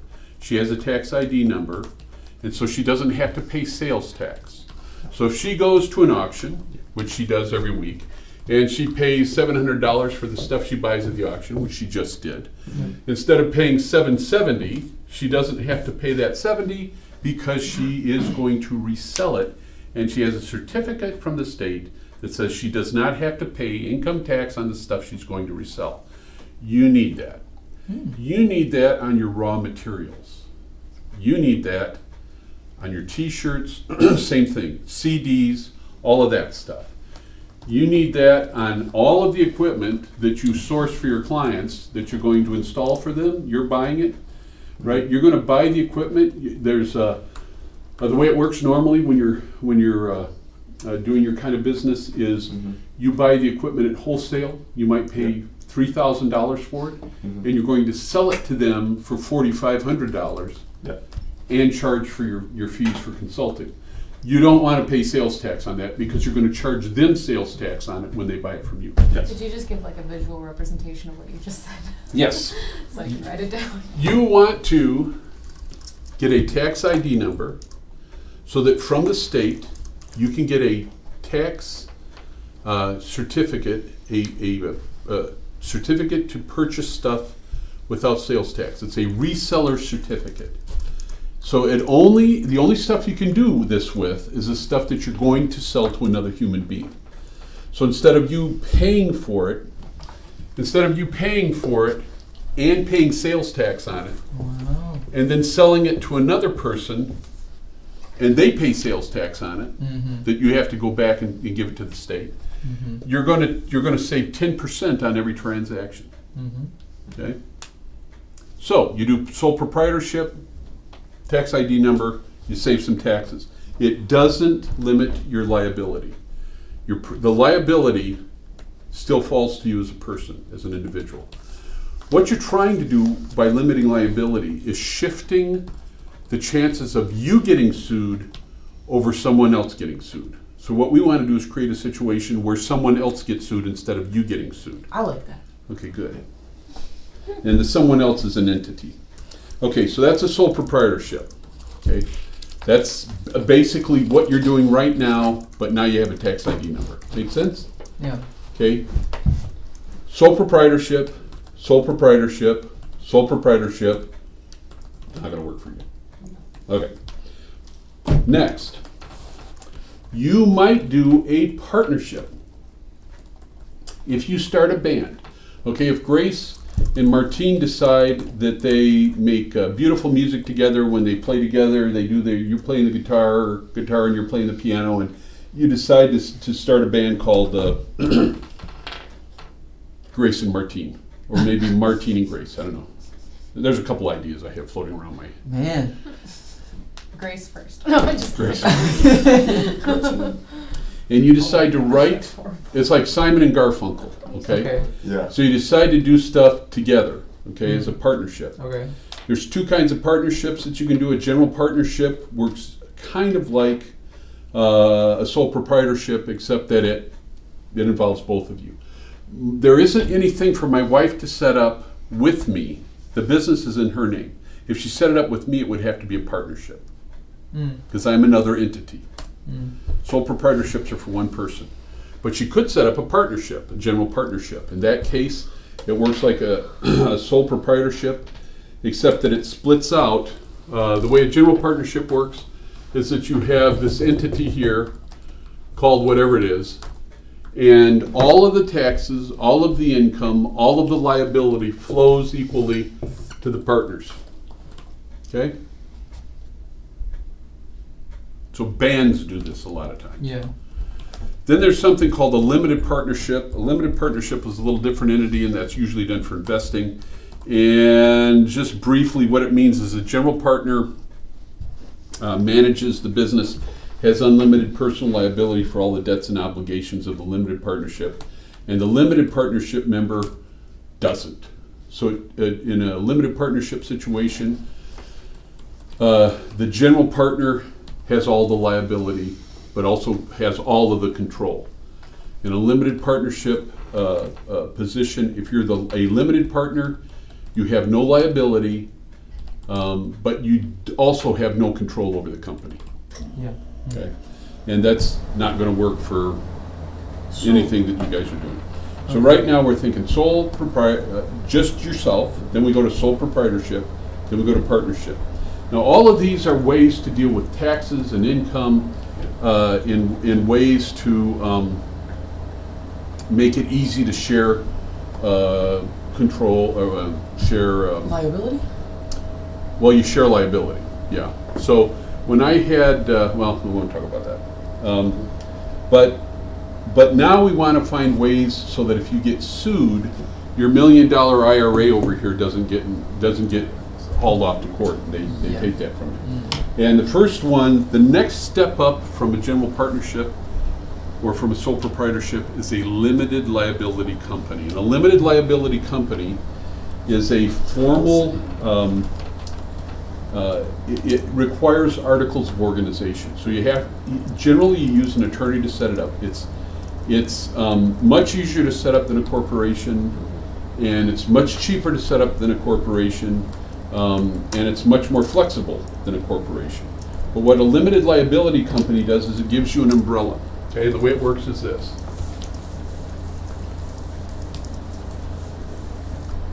Okay, you start a band.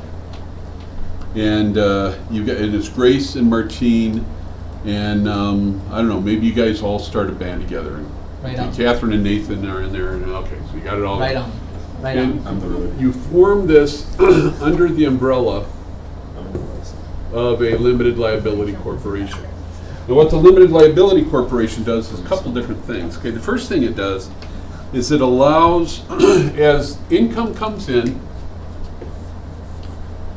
it distributes the income to the partners. So put Martine, Catherine, Grace, Nathan. So it's going to distribute income to the partners. Okay? If stuff's owed,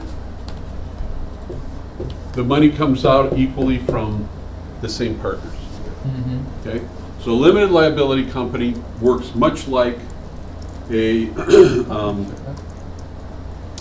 sole proprietorship or a partnership.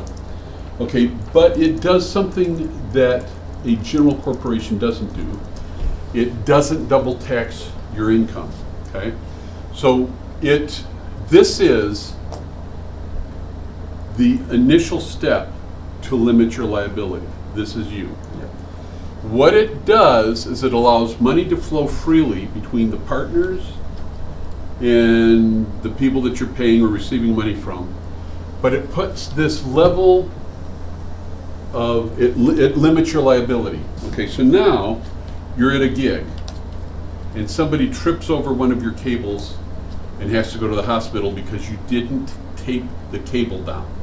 Okay. Okay? Instead of you getting sued, the limited liability company gets sued, and it protects your assets. Because remember, over here, Nathan is the only guy in the class that actually set up the IRA. So he's got an IRA that's worth $1 million, all right? All right? So he's got that $1 million IRA, okay? So Martine still has a negative net worth of $12. Hey. Okay. Catherine inherited $50 million. Okay, Catherine's got an inheritance of $50 million. She's like, I'll take that. Your grandparents adopted me. Okay. Grace married a doctor. Okay. So you're worth $12 million. Okay. All right. So. Gee, I'm 12 in the hole and she's 12 million above. Okay. Wow. All right. Now, because what happens So bad for Mark. without this umbrella, if you get sued in a partnership, they sue. If they're going to sue for $50 million, they don't sue you equally. They sue whoever has the money. Personally, they don't. No, poor people don't get sued. It's not worth it. Right. Okay. So if you don't have any money, you don't worry about getting sued. Sure. You only worry about getting sued if you have assets. Okay. So now we have all these assets. And wouldn't you know it, that lawsuit comes in, you don't have a limited liability, you just have a general partnership. The lawsuit comes in, and you guys all get sued, and Martine, they're paying you to rat on your colleagues. Okay, well, I don't have any money, but I know Nathan has that $1 million IRA, right? Okay, that's the way it works. That's the way it works. With a limited liability company. Thanks, Martine. The man whom I kiss. Yeah, he only has That's 1 million. Okay. Catherine has 50 million. Okay. Take away what I have. Okay. The little I have compared to you guys. With the limited liability company, you can't get sued. You can't personally get sued. Now you can personally get sued if you do something stupid. Okay? You can't stop that from happening. But don't do stupid things, you don't have to worry about it. Okay, but limited liability company protects your assets from dumb things that the group does. Okay, let's say you have a contract and the coronavirus thing hits and you say, hey, I'm not coming to your club to play that gig because of coronavirus. And they go, well, if you don't play that gig, we'll sue you. Mm-hmm. Okay, go ahead and sue us. We've got a limited liability company and there's no assets in it. So you're going to get exactly zero if you do that. Whoa, really? Yeah. Is that how that works? Yes. Cool. Okay. Now Wait, keep but going. if it's a LLC, can't they sue you for the assets that belong to the LLC? Yeah, So if there's but you equipment aren't going or to keep whatever- assets in the LLC. Why would you do that? Okay, so you just don't do that. Well, you're going to keep if you have. We go back to the band. Okay. Let's say Okay. you have a band, Yeah. and if you have a band, what assets are you going to have in the LLC? Suppose for argument's sake, say you've got a van between You have your Scooby-Doo van. right. Okay. You've got your PA system. You got the PA system, You've got some mics and cables. mics and cables, and you have $8,000 or $10,000 sitting in the bank Yeah. for travel expenses Yeah, and yeah, to buy yeah. T-shirts and all Yeah, that stuff. yeah. You probably don't have much more than that. Okay. Okay. Okay. Yeah, they can take that. Okay. But they can't touch you as far as your retirement. They can't Personal stuff. take your personal stuff. Okay. Okay, we're going to keep going. Yeah, S corp. S corp is a subchapter. S is what allows this. An S corporation is a type of corporation that if you have 100 shareholders or less. Okay, the way corporation works is that you own shares of the corporation. Now we're into stocks, okay? The subchapter S does much of what a sub S does much of what a limited liability company does, but it allows you to to prevent income from coming into your pocket. Okay, so where a limited liability company, all the income goes straight into your pocket, you have to pay taxes on it. Let's say that you are really successful and you're making $100 million a year, okay? And you go, I don't want to take all that income because personal taxes, let's say personal taxes are, let's say Bernie's elected and personal taxes are now 95%. You don't want to take that income. You want to leave it in the corporation. So you want to own the corporation. But let's say the corporation is being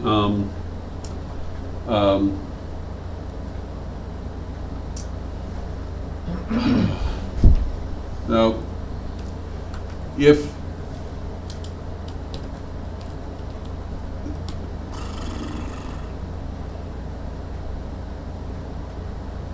now we're already to a subchapter C. Think of it this way. Okay, forget all of that. A subchapter S is a corporation. It can be owned by any number of people. The shares can be transferred. So I can sell my share of the band to somebody else by just selling my shares. Okay? But there isn't double taxation. Okay? So I can hold the assets. I can get the subchapter S can own all of these assets, and they don't have to pass to me personally. But there isn't double taxation. In a regular subchapter C, a C corp, okay, you'll hear something called people talk about a C corporation. This is a C corp is Disney, Netflix, Apple Computer, General Electric, JP Morgan. Those are all C corporations. You go on the internet when you buy your growth mutual fund, it's all C corporations in that mutual fund. And the way the C corp works is that the business, the corporation, makes money. The corporation pays taxes. After they pay taxes, they distribute some, not all of the income, to shareholders, and then the shareholders have to pay taxes. So the problem with C corporations is that income is double taxed. It's taxed once at the corporate level, and then it's taxed again at the individual level, people who receive it. So if I own 100 shares of a utility company, and that pays me a dividend of $1,000 a year, say $250 every quarter, $1,000 a year. That $1,000 that I receive is taxable. What the corporation may have received was $1,500, and 500 of that they had to pay taxes, and what they have left is 1,000. Then they give me the 1,000, and then I have to pay taxes on it. Okay, so it's double taxed. Yeah. Subchapter S avoids double taxation. That's why you do a subchapter S. And they do that by how? Because the laws of a subchapter S say that they will not keep a substantial amount of the assets in the subchapter S. Okay, the reason people do this is so they don't have to take all that income personally. Yeah. Okay, so Bill Gates, when Bill Gates owns a bazillion shares of Microsoft, instead of taking the cash from Microsoft, instead of taking the income from Microsoft, he owns the shares. He doesn't have to pay taxes on that until he sells it. So he's not taxed on the shares, and it prevents that from flowing into his personal income tax. And so that money goes back into the company, Yeah. and he uses it and administrates it because he's the primary shareholder anyways. Right. If you become uber famous, if you're Oprah Winfrey, you're probably a subchapter C. You may be a subchapter S, but you're probably a subchapter C. I don't know how she has it structured. Depends on how many investors and stuff she has involved. Okay. Just in her personality. Yeah, I mean, she's got a bunch of stuff going on. Okay. So if you are, if you're Chris Tomlin, or if you're Phil Wickham? Phil Wickham or Meredith Andrews? Andrews, Okay, Meredith Andrews is probably a limited liability company because she's suable. She has assets. But she's probably not a subchapter S. She could be, but she probably isn't. She's probably a limited liability company. Okay? And so you keep upping the protection that these entities allow you to have versus the amount of income you have coming in and the type of business that you have. Okay, so your next assignment is about your team. The assignment after that is how are you going to structure your business? As in And- one of these. Yeah, so I'll let you, and then none of this is in your book, of course. Well, very little of this is in your book. He talks about it, but he doesn't talk about it to this extent. So you're writing, your assignment 3 is describe the legal structure of your business, who owns what, state whether you intend to incorporate your business as a CRS Corp, form a general limited partnership, or if you're a sole proprietor or a limited liability company. So I'll give you a hint. That's your assignment after this next hard one where you're out recruiting people for your team. Okay. Questions? You need a break? I could take one.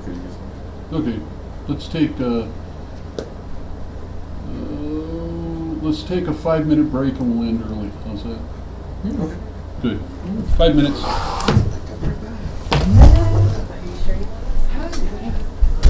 While we do that, I'll have Martine wipe all the surfaces down. We did. We wiped all the surfaces down before Grace and I did that. So thank you. Did we? Yeah, right before I walked into the class, I saw him finish it. Thanks. I appreciate it. So 3:10. Yeah, be back 5 minutes. 3:10, 3:11. 5 minutos.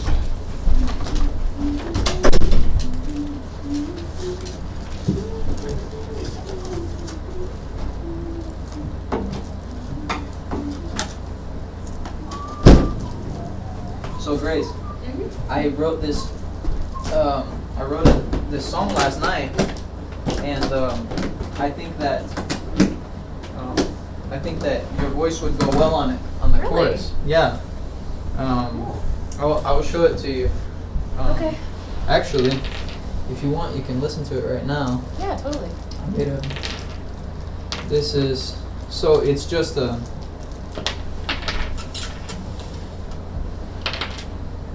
here's this.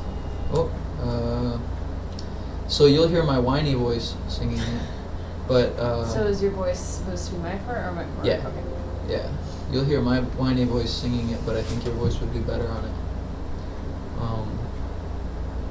It's Psalm 119. How blessed are those whose way is blameless, who walk in the law of the Lord. How blessed are those who look to his witness, who seek him with all of their heart. They do no unrighteousness, they walk in all his ways. You have ordained, and we must obey them, all of your precepts diligently, that I may keep your statutes, Lord. Establish all my ways. Then I shall look upon your commandments, and finally I will not be ashamed. So that's kind of the verse. Here's the chorus. I will give thanks to you with an upright heart when I learn your righteous judgments. I will keep your laws, oh forsake me not utterly.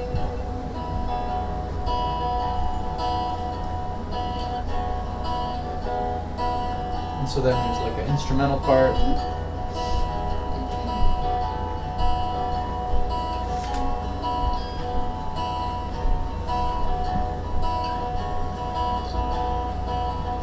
What do you think? Pretty easy, huh? Yeah. Mm. Yeah. So are you thinking that you would sing the verses and then I would just sing Mhm. the chorus? Okay. It's very calming and soothing, as usual. Yeah. I always feel like, I told you this before, but I always feel like I can like fall asleep to your songs. I will give thanks to And then I would sing it as a round while you're singing the chorus. bright heart when I learn your righteous judgment.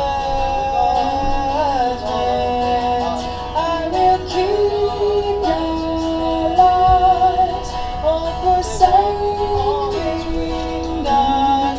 I will give thanks to you with an upright heart when I learn your righteous judgment. I will keep your laws, won't forsake me not. I love it. It's great. Thanks. Yeah. So you put that together last night? Because we've both been like just cranking it out lately. That's good. Mm-hmm.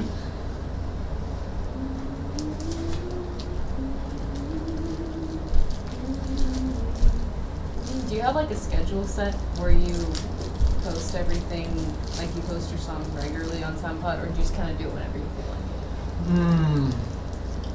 it? So far, I just do it whenever I can. Whenever you can. And lately, I'm thinking more about how am I going to create a way to sustainably post regularly. Mm-hmm. You know, I don't know that I don't really have that yet. Like, The time management aspect of it. Or yeah, like I have this, which is kind of a Pretty schedule, detailed. which is kind of a schedule that I have. But having 3 days off, in a row, kind of, I took it real easy, but I took it too easy, Mhm. and It's easy to do that I sometimes. stayed up really late on Saturday, and so I stayed up even about that late last night. And so I didn't get up at 11. I got up a half hour before class.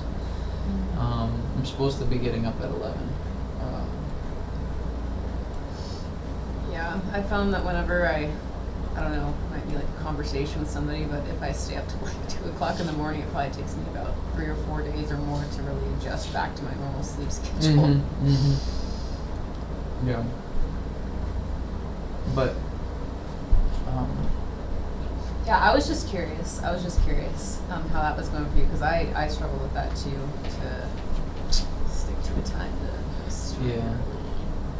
yeah, it probably, if I worked on it all week, if I worked on it a little bit each day all week, then I would Mhm. probably have, I'd probably be in a good position to, and this week's going to be different because I don't have recording, I don't have set recording sessions. Yeah. The big scary coronavirus actually even shut down my recording sessions. So, I mean, besides the Oh, I engineer wanna- actually being sick, but I he's want to not. ask you, who are you recording with? Who is? Shadowscape Studios. Yeah, who's the name of the guy that is doing Sean Lee. the? Sean Lee. Okay, Is I wasn't the- sure. Do you know Andrew Berthold? Andrew who? Andrew Berthold. He used to be a student. Dow plunged 3,000 You said points today Berthold? Mm-hmm. Berthold. in the past couple of days. I don't know The him. Dow went down 3,000 Okay. points in the past week. I was talking to, he was I just know you he was know somebody that. who I think used to go here. I know that Just person. saying, Up like- on Friday, it's not almost. But Brittany said that Oh, may yeah. have been the person that you were working with. But No, Markets are going his name is crazy. Sean Lee, and Okay. he works with and the producer is a guy by the name of Corey Martin, Okay. and It happens. and they do great work. They Now is a fantastic time to and they're great to work with. Yeah. I remember So how last, many songs do you have recorded with them? last March. No, Or are you still working on that? In process. last June. when 5 in Apple held process. WWDC, That's what I thought. I thought it was. their conference. Their So their stock like Yeah. completely I tanked. tried to do the same thing, Like, right? it Just went like down to section out, like, $170 from okay, $250. on this day I'm gonna write the lyrics. And when this that day I'm gonna write happened, the like I chorus, waited this day until I'm after gonna record, and this day the I'm gonna conference was post. over, Mhm. and I And trying to saw just it dip down divide to it into small 169, and I manageable bought it. tasks. And by I think by the And I end think of August, I had made especially by the $100 summer, up. that should Ooh, cool. become easier because It was there's awesome. no And like then I had to switching sell because I schedule. needed- There's not as much You needed switching money, of yeah. schedule. But- That's what I'm telling you, put it in an IRA. Part of the Yeah. reason. But I Okay, still made money off it, so I was like, hey, I'm alright with that. well, let's finish up here. I'll get you out of here in a half hour, I think. Building a team, this is page 13 to 68 in here. Book lists 5 main players on your team. It says personal manager, right? Did you read this? Everybody get a chance to read it? Okay, make sure you read it. Personal manager, attorney, business manager, agency, and groupies. So that was the 5 key people. Yes, Okay, I know it's early to ask this question, but like, what's a groupie? no, it's. I just feel like it'd be a lot of money Infatuated to fans. have all those people on your team. Like, Yeah, there if is, yeah, You're it not does. making a whole lot as is. No. And let's talk about that right now. He has groupies in there. That's your fans, your rabid fans. Infatuated. Okay, so this is what this class looks like. Is a continuation of the previous class. It is in many ways. But this is a class on music business, and so I have to cover this stuff as part of being a class on music business. Now, the whole premise of the previous class, social media marketing, was for you to figure out how to do this stuff cheaply without spending a lot of money. This class picks up from that point, but it also has to cover how does the recording industry work, because it is a business. The recording industry, I always kind of, deep back in my brain, I was kind of laughed to myself when they call the people that are out there doing pop music, contemporary music, artists. Because they're artists in a very loose sense of that word. They're basically performers, but they're not somebody else has done their choreography, somebody else runs their business, somebody else writes their music, and there's an engineer in the recording studio that actually makes them sound like they do. It's real hard for me to say that's an artist. It's entirely different than an opera singer who walks out on stage without a microphone and has to deliver the product without all the electronic enhancements that have to go with it. Pavarotti was a true artist. A lot of people recording today, I wouldn't say are true artists. What Some aren't. examples would you say? What examples would fall into that category? People who aren't really artists. You mean like people that can't really sing, for instance, and then they auto-tune their voices, or people that don't There's have a lot like of a people like lyrical? that. Okay. Yeah, the people out there who are actually creating really interesting art would be. Look, there are a ton of people who are just singers. That's all they are. But then there are people who actually write songs. Now the people I would mention to you that are actually creating stuff. I'm not telling you that I'm a huge fan of who they are. I'm just telling you that they're content creators in a true sense of the word. Taylor Swift. I couldn't even tell you songs she's written, but she writes her songs. Yeah. So those are songs. So She's written a lot of songs for other people too. yep. And so that is a form of, now, how is she as a performer? I don't know. Never really seen her perform, but being a performer and being a songwriter are two different things. So Kanye West creates some really remarkable and strange things. Michael Jackson was a creator, okay? And he was also, and I did see him perform, he's an incredible He's like performer. an artist all around. Yeah. So It's a song guy's dream to me. so there are people who are creators, and true artists in that sense. And then there's people who just, Britney Spears was a Disney creation. She was doing Disney stuff, and More stage presence. MMC. yeah, and then she was, So that she didn't write her songs. no. No, she doesn't write anything. So the guy that was writing, the guy that wrote a lot of her songs is like, he's either Finnish or Norwegian, 35-year-old dad. All those little teeny bopper love songs. Yeah. It was written by somebody outside the United States, and it was a guy. Mm-hmm. That makes sense. So That they were really just makes giving her sense. they were just giving her a vehicle. So anyway, okay. So so we'll cover this. If you do get some traction, and you can have a successful career as an artist, as a performer or an artist. You can have a successful career without having to hire an entourage to take care of you. Okay? Oh. But if you do have a career that takes off beyond just a successful career and becomes a mega career, then you are going to want to consider some of these folks. But even if it doesn't happen, this is a this is a class about music business, and I have to cover it, so I'm going to cover it quickly. Here are the issues. You are indeed a business. If you're out doing something and you're getting money for it, you're a business. Yeah, I'm a business when I teach a lesson in my living room. Okay. My wife has a business where she buys stuff and she resells it online. Yes. So if you are your business, then essentially you yourself are a liability. You are. You have liability. Okay. You have liability is when you do something that somebody can sue you for. Mm-hmm. That's a liability. So basically, in this case, in the sense of this word. So you are a business. Most artistic types do not like business and do not make good business people or good business decisions. Most people. Success, the more successful you are, the more it hides sloppy management. So if you're doing really well, it covers a multitude of sins. You can make a lot of poor decisions, and if you have enough cash flow coming in, it will matter in the long run, but it won't matter immediately in the short term. But I can tell you this, no matter what you do, with the exception of maybe you guys, no matter what you do as a performing artist or as a creating artist, you aren't going to be doing it forever. I don't sing anymore. I mean, I do. I lead worship, but I don't perform. I don't do operas. I don't even want to do a recital. It's too much work at this point for where I am at my age, and it takes much more stamina. I mean, you just finished one voice.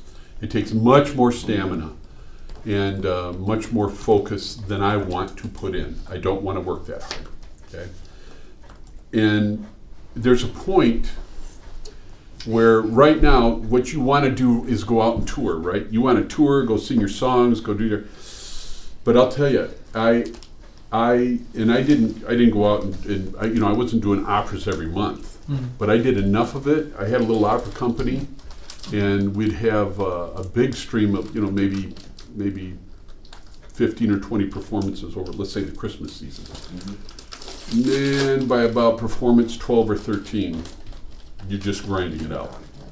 So I can tell you that performing and touring is wonderful for a while, and then it gets really old, and part of being a professional is you have to show up and do it. So, but all jobs are that way. All jobs get old. So you have to be thinking, how am I going to, create this? How am I going to make this new?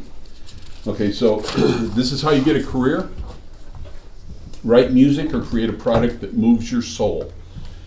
Do something that touches your soul. Then you do local gigs and hone your skills, and local gigs are performing or whatever, get your message out. Then grow your fan base. Then after you grow your fan base, grow your fan list. Grow the list of people, gather the information so you have a mailing list. Stay in touch with your fans, build visibility, and then create great music or whatever other product you're creating. That comes first. Creating the product comes first, and then marketing comes second. And then if you get a record label, you need to hire a lawyer or an attorney. If you want a record label, you need to get a lawyer or an attorney to shop your music. And that's how you get there. That's how you get a record. You don't get a record label by sending demos off to publishers. You're not going to get it. They're not even going to listen to it. So if you want to get a record label, if you want to sign with a record label, you have to have either a lawyer or an attorney actually shopping your music to the people who make those decisions. That's how you get in. So the lawyer becomes like your salesman in that? Okay. Yeah, and without that connection inside the business, the chances of you getting something, they're just like Zippo. The first person on your team is always a manager or a lawyer. The first person on your team is always a manager or a lawyer. Get someone that's well connected in the industry. The major players are just where you would expect them to be, in Los Angeles, New York, and there's some in Nashville. They can now live anywhere. There's some managers that live in Atlanta, so they can live anywhere. But the main places are Los Angeles, New York, and some in Nashville. So I know someone who, at first, he was just trying to gain recognition and start off his career in Kansas City, but then when he moved to Nashville, that's when his career really took off, and now he's part of like a really popular band, right? Really successful. Do you think it's smart to just move to one of these locations altogether? I don't think I would. I don't think like overpopulated areas like New York doesn't sound like a good place to go, but maybe less populated. I would tell you if you aren't. What you want to do is you want to hone your skill set locally. So you don't want to go to Nashville unless you're already successful in Kansas City. Mm-hmm. I see. Okay, does that make sense? Yes. Okay, there's lots of people who go to New York to make it big, but they haven't made it big at any point in their life to that point. Okay. That's the wrong market to figure out if you're going to make it big. I'm pretty sure he started making compositions for really popular artists, and then maybe I'm not really sure exactly, but I'm pretty sure maybe after that's when he decided to move there. Yeah, you'll know when it's time to move. What you want to do is you want to get to a point where you outgrow the town you're in right now. Okay. This chapter, by the way, that we're talking about teams, it goes into strategies to locate and connect with the types of people we're talking about. I'm not going to go into that because I don't want to spend that much time on it. A few things to remember about these folks and other team members. Music industry is full of slime balls. Mm-hmm. Okay? Oh, yeah. Be sure to ask for and check for references. Be sure they have the expertise they need to help you in the areas that you need help. Run a potential new team member by your existing team members to make sure everyone is compatible. So if you're going to hire somebody, make sure that everybody gets along. Be clear about who does what work. So when you hire a team member, you want to say, this is what I need you to do, and this is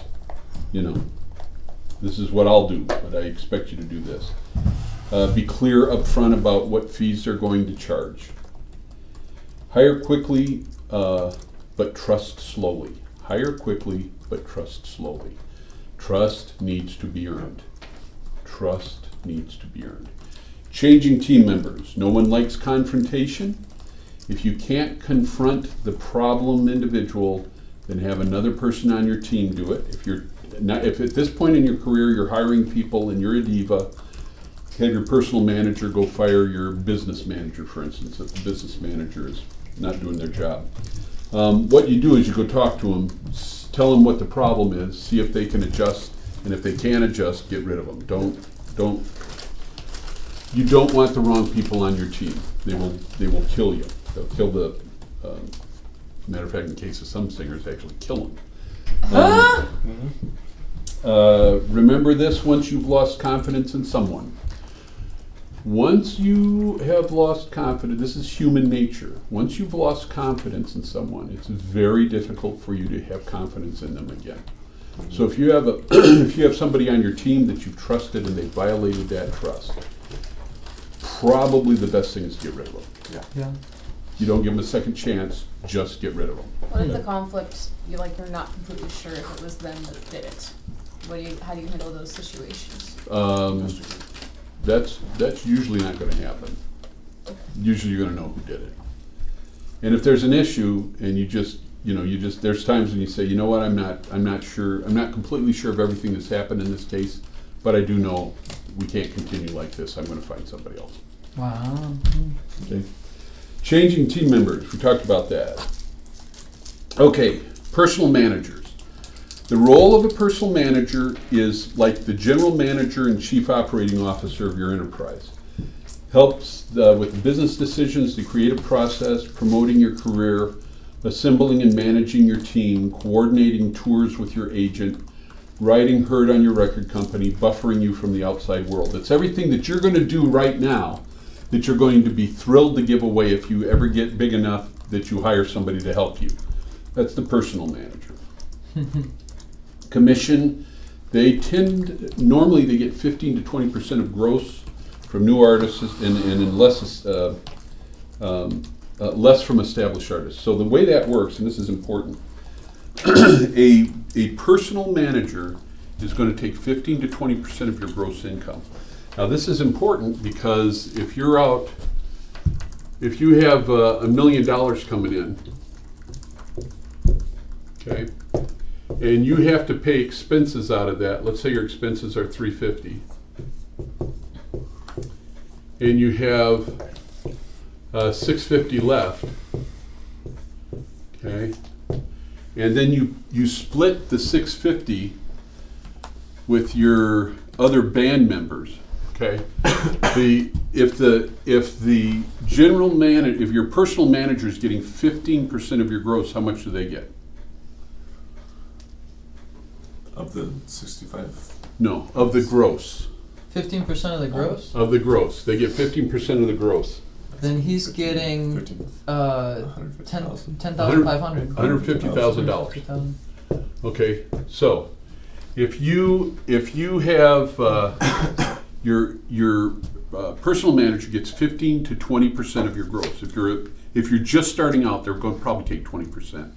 Okay, after all expenses, you got a band and you're all in it together and you're splitting that 4 ways. What's 650 divided by 4?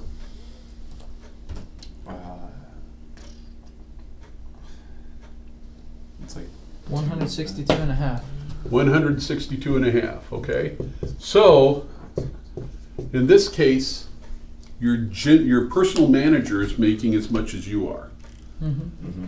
Now, it's possible... If he took 20, he'd be making more, wouldn't he? He'd be making more. Yep. It's possible you might, let's say you recorded an album and you did some other stuff, and your expenses were actually $550, and you ended up with $450 down here. And you might end up with $102,000, okay? They're still getting their $150. It's quite possible that your personal manager is going to make more money than you do. Yeah. Okay? But if they're handling everything for you, all you have to do is write the songs and show up and sing. You may, okay. that may be worth it. Yeah, and of course the bigger you get, you can negotiate them down in their fee and you'll make more money. But in the beginning, the term is usually 3 to 5 years when you sign a contract with a personal manager. There's tons more information in Chapter 3 in the book. I'm not going to go over that. I'm going to let you do that on your own. Next, business managers. Business manager is the person on your team that handles your money. Here's what you need to know about business managers. There are lots of charlatans who are business managers. Get references. Business managers don't have to be, look, I had to be licensed to be a stockbroker. I had to be licensed in every state I worked in, or that I had business in, and then I had to have multiple licenses depending on what the investment was. So when at the peak of my work at Merrill Lynch, I probably had 12 or 14, 15 licenses, different licenses. Okay, and then on top of that, I was a certified financial planner, and I had to keep my certification up there. I was licensed in a bunch of different types of insurances because they were part of the insurance products. Business managers, on the other hand, don't have to have any experience in the business. A business manager can be some guy just hanging out a shingle saying, "Yeah, I'll take care of your money for you." There are horror stories galore of people, of famous people who had business managers that took advantage of them and took all their money and invested it in the business manager's brother-in-law's emu farm over in some, I mean, it's horrible. So get references, interview questions for the business manager. Our page 49 to 51 in here are great. So page 49 to 51 in here has all the questions that you should be asking. Do due diligence on this position. You should have your personal manager who you trust with your life eventually. You should have them involved in helping you find the right business manager. Business managers negotiate the fees. They get up to 5%. You have to have some kind of accountability with them so that when they're giving you statements, you can go back and check the veracity of the statement without them being aside from them. You should be able to get into your investments without them letting you into it. Okay, just be careful. Lots and lots of charlatans. Money is a bad thing. It's just it can be very, very bad. Attorneys.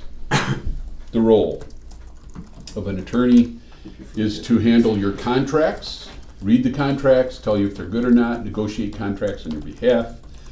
And they are also involved in most other areas of your life that have anything to do with legal matters, liability. The fees vary wildly. Some attorneys are $300 an hour. Some entertainment attorneys are $1,000 an hour. A lot of times, if you're using an attorney a lot, you can actually negotiate fees, keep them on a retainer. A retainer is a monthly fee that you pay to the attorney. So if you say, "Yeah, I've got an attorney on retainer," what that means is that you're paying them, let's say, $5,000 a month to answer all your legal questions up to X amount of maybe 7 or 8 hours of work a month. It's included with that. And again, referrals. Yes. Would you want the same attorney to handle your business as you, say, have to handle personal affairs like your own will and testament, things like that? Let me give you. Or does it matter? No, business attorney is different than a personal attorney. Gotcha. Okay.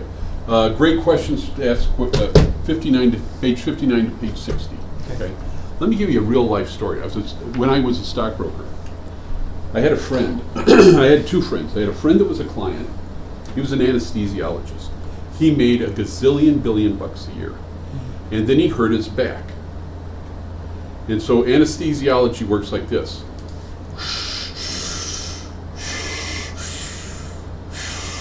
And they monitor the patient like this, okay? Well, he couldn't do his job anymore because he couldn't bend over. So he went from making a gazillion billion dollars a year to making a gazillion dollars a year from his, he had, what's the insurance where you can't do your job Aflac? anymore? No. What's it? Disability insurance. Oh. So he made a ton of money from his disability insurance. He was a very wealthy guy, he and his wife. And her cousin was married to a CPA. Now I knew this guy, this doctor, this disabled doctor was making $1 gazillion a year. And I knew the CPA. The CPA helped me, when I first started out as a broker, helped refer people to me. He was a great guy. We went to the same church. And so as a matter of fact, I met the client, the doctor, through this friend of mine who was a CPA. Okay. He was, he had a great testimony and was a well-respected member of the community. And so I was a stockbroker in this triangle. CPA, stockbroker, doctor with the money. They're related by marriage. One day I get a call from the doctor and he says, hey, I have some questions about my account. And I said, yeah, blah, blah, blah. And I answered his questions. And he goes, well, isn't this and this and this? I said, no. You signed over your stuff to your CPA, your cousin-in-law, and he's been handling, and he said you were doing this. He goes, no, I'm not doing that. And I said, well, then you better have a conversation with your cousin. About $700,000 later, the cousin is in jail. Oh, Whoa. man. So what was he doing exactly? He was stealing from his, Because that's it. That's simple. embezzling money That's from him. smart. I knew the guy. He was a friend of mine. We went to church together. Yeah. Wow. He ended up he had this completely different lifestyle going on. Wow. A very sordid lifestyle involving gambling and prostitutes. It's like God's coming And this over. is somebody I had known from church when this happened, I'd known this guy for 8 or 9 years. Wow. We went to church together. Every week I saw this guy. I was in Bible studies with him. Wow. And he stole about $700,000 from me. Yeah. And he didn't steal it and hide it. He stole it and spent it. He stole the money and spent. There wasn't any money left when they finally figured it out.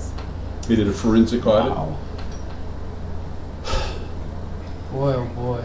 If I have not put fear into your hearts about the people you have handling your money, You just don't trust anyone. You never get a trust but verify.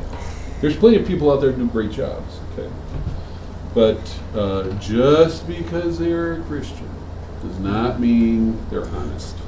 Just because they say they're Christian. Due Does not diligence is especially needed with this position. I have due diligence is especially needed with this position. Man, is that an understatement. Yeah. I worked in the money industry for 15 years. I'm telling you, there are great people, honest, wouldn't take a penny from you that they shouldn't. There are people that are uber honest, and then there are people that are charlatans. Just get references, but always verify what's going on. So That's with the business manager, right? that's your business manager. Yeah, I mean, verify with everybody that's going on, but the business manager can, if they're generally you're giving them access. Even if you don't let them write checks on your checkbook, they can still say, hey, I've got an investment idea. I put your money over here in this investment, and you come to find out, like I say, it's something they've set up, and it's a sham. Okay. Attorneys. We talked about attorneys. Let's see. And we talked about questions asked. Okay, I guess I digressed. Agents. The role of an agent is different than an agent for like TV. Agents, the role is primarily booking your live appearances. So an agent is the guy that books you on to the the band is Saturday for Saturday. Well, your bands will probably not end up on Saturday Night Live or late night TV on network TV. Probably won't be your band. But they would book you into churches or venues where, when a Christian band comes to town, they'll generally play at a big giant church. Okay, that's an agent that's working for you. Their fees generally up to 10%. If you have a personal manager, you only have occasional contact with your agent because your personal manager's handling all of that. Okay, so your personal manager should be involved with picking your agent because they have to be able to work together. So your personal manager is overseeing all your touring, all your gigs, but the agent is out there setting them up, making sure they're working. Questions? Questions over anything? I'm now 20 seconds away from when I told you I would let you out. Isn't it more ethical to just postpone having a family and marriage if you're really going to take yourself seriously? Because wouldn't that just be in the way of what you want to do with your career? There was I don't know if you've heard of Steve Green. Mm-hmm. Steve Green was I mean, still is, but Steve Green was a very well-known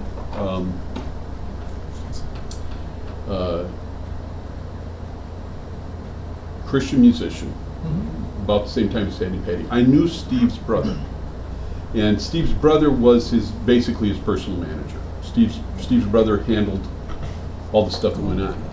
Steve had toured in a bus, a big Greyhound bus, and he took his pastor, and his wife with him wherever he went.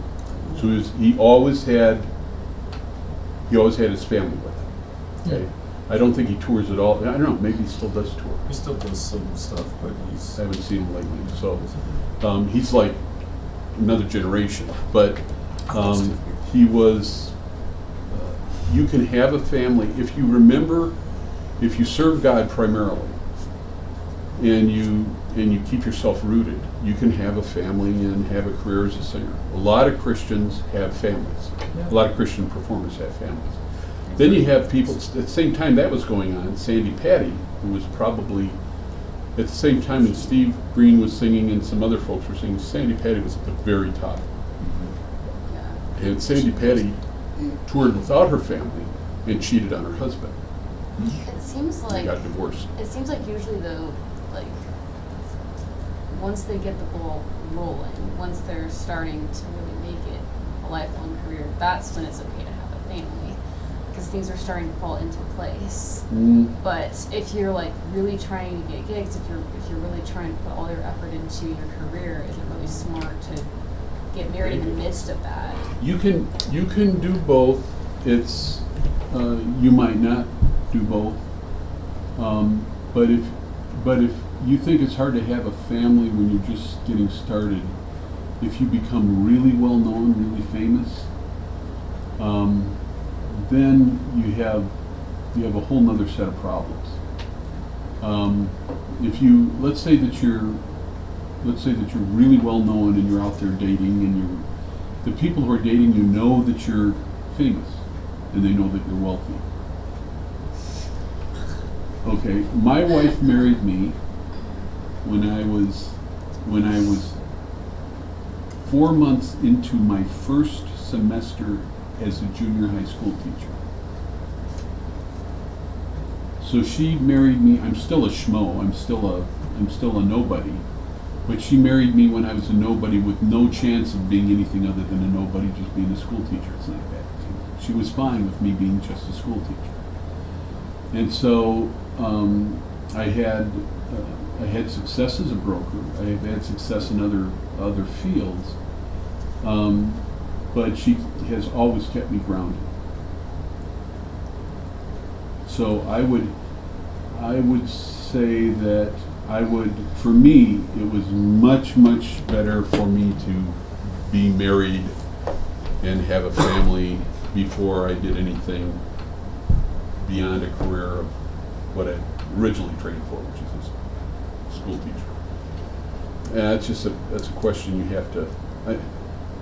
I don't think you should be. I would just tell you, if you were my daughter, I would say, you don't have to get married. You don't have to have a family. Don't do it just because you think you have to get married and have a family. But if you meet somebody that you cannot possibly live without, because my kids have asked me, my sons have asked me, how do you know when you meet the right person? I say, you will know because you can't imagine your life without them. So, and that's how it was with my wife. So she's still my best friend, and I cannot imagine my life without her. So, you don't have to stop having relationships because you are trying to start a career someplace else. Now, you may not have any focus, you may not be able to focus on a relationship. Definitely if you're a musician and you're dating somebody who's not a musician, you better let them know that the life of a musician is different than not the life of them. Okay, so my wife has a degree in music. So when we started dating, when we got married, I was a school teacher. I had just become a school teacher. And her dad was assistant superintendent of the public schools. So she understood education. When I left that, I started to sing, and then I became a broker and did all of that. It was all, she went along for the ride with me. When I was singing, there were times when I'd hop on a plane and fly someplace and I'd be gone for 3 weeks singing in something. And that was when we were first married. And it wasn't that good. I didn't enjoy it. I didn't enjoy being away from it. So, but generally you don't bring your wife with you when you sing an opera. I mean, unless you're, even if you're, you just don't do that. You leave your wife at home. It's So. not acceptable practice? No, or it's just acceptable. not common? It's just the thing is that if I did a gig in Baton Rouge one time, I got flown in to sing a role, an opera role. Yeah. And I was in rehearsals 8 hours a day. Yeah. So, and I didn't know anybody in Baton Rouge. It didn't matter because I was in rehearsals, and then I'd go home and crash. So I was hired to do a job. I went in, I worked really hard, and if she had been there, she would have been terribly bored. And she had a job in Las Cruces, New Mexico. So she couldn't get up and leave for 3 weeks while I was off someplace.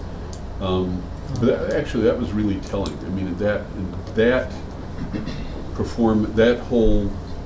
was about when I started to think, I'm not sure I'm cut out for this. Did your sister ever get married? My sister? Yeah. Oh yeah, she's married. She's got 3 kids. Her husband's a pastor, and Lisa's married. She's been married a long time. Did her career kind of slow down once she got married? Lisa had to make decisions about her career because she has a family. So everything's a trade-off. Right. So if you are driven and what you want is the career is everything. If you feel God is leading you in a direction that says focus on the career and just do the career, I'm not going to tell you shouldn't do that. I'm going to tell you that the vast majority of people don't want to give up relationships either. The problem with that is that touring is a very, very lonely endeavor. And I've been on tour, and I've been faithful to my wife through all our years of marriage. But I understand how hard it is to be away from your family, to be away from people. And I don't like it. So. I think the Grey Havens have a good system going. Yeah, I was going to say, the Great Havens know what's Marry going on. somebody that you make music with, and you're gonna have the problem. So. No, but I don't want to discourage you from pursuing that. You can still have a career. You can still go out and tour. You can still go out. Lots of people have done it. But the kind of performing superstars, you give up. I told you my stories about, I think I told you my story about, briefly. If I haven't, I'll just recap. I applied to Cornell University to do a doctorate after I finished the master's. And I was on my way to starting a real career in opera. I had already lined up a teacher at Cornell to study with who had sung at the Met, at the Metropolitan Opera in New York.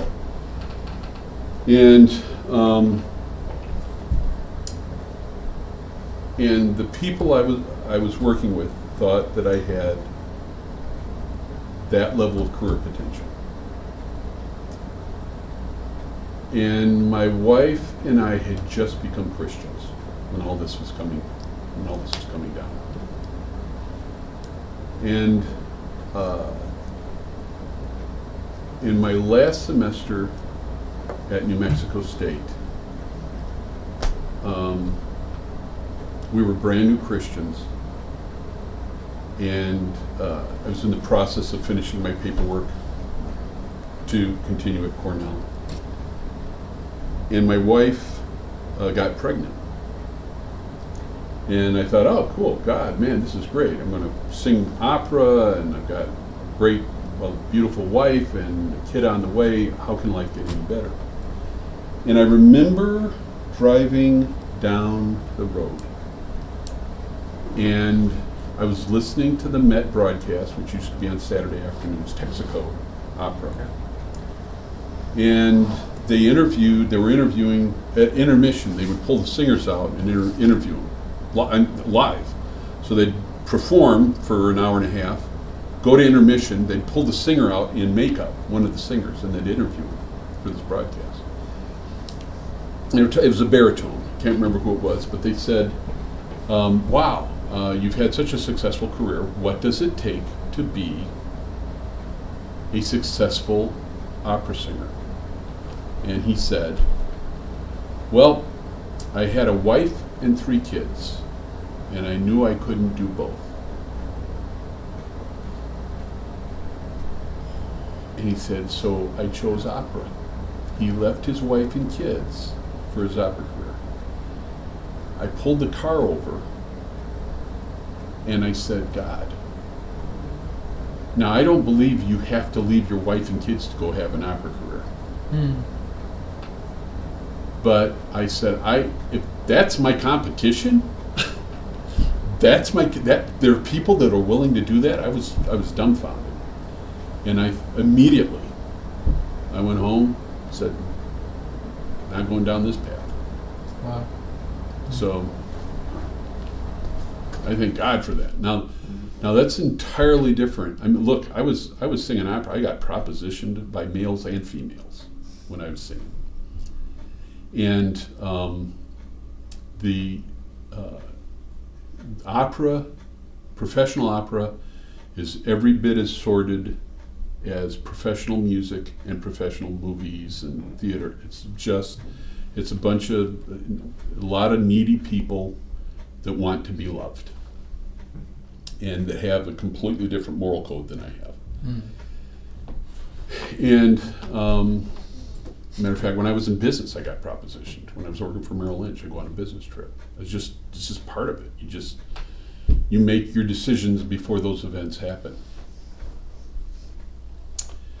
And I would simply say that it doesn't have to be that way. And Christian music has issues. Contemporary CCM music has issues. If I were doing CCM, if I were your ages, and I was into CCM, or I wanted to write and do my own recordings, I wouldn't be looking for a record contract. I would be I'd be Building a fan base. I'd be building a fan base and doing everything, just like Gray Havens are doing. Now, everybody wants a record contract. That's not what I would be doing. Okay. Now, things have gotten better. And there are people who have great careers in Christian music who haven't sold their souls to the devil. Certainly not everybody. There's lots of people, lots of Christian artists out there who who are home buddies and they love their families and they, you know, so you don't have to do that. But I'm just telling you, it's a business. It's like anything else. So you have to make those decisions for yourself. I don't know that that's helpful, but I tipped you over. Other questions? I'll hang in case you need to.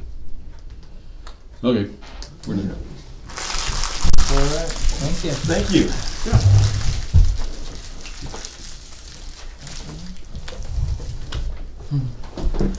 So basically what you're telling us is if we're getting propositioned, we made it.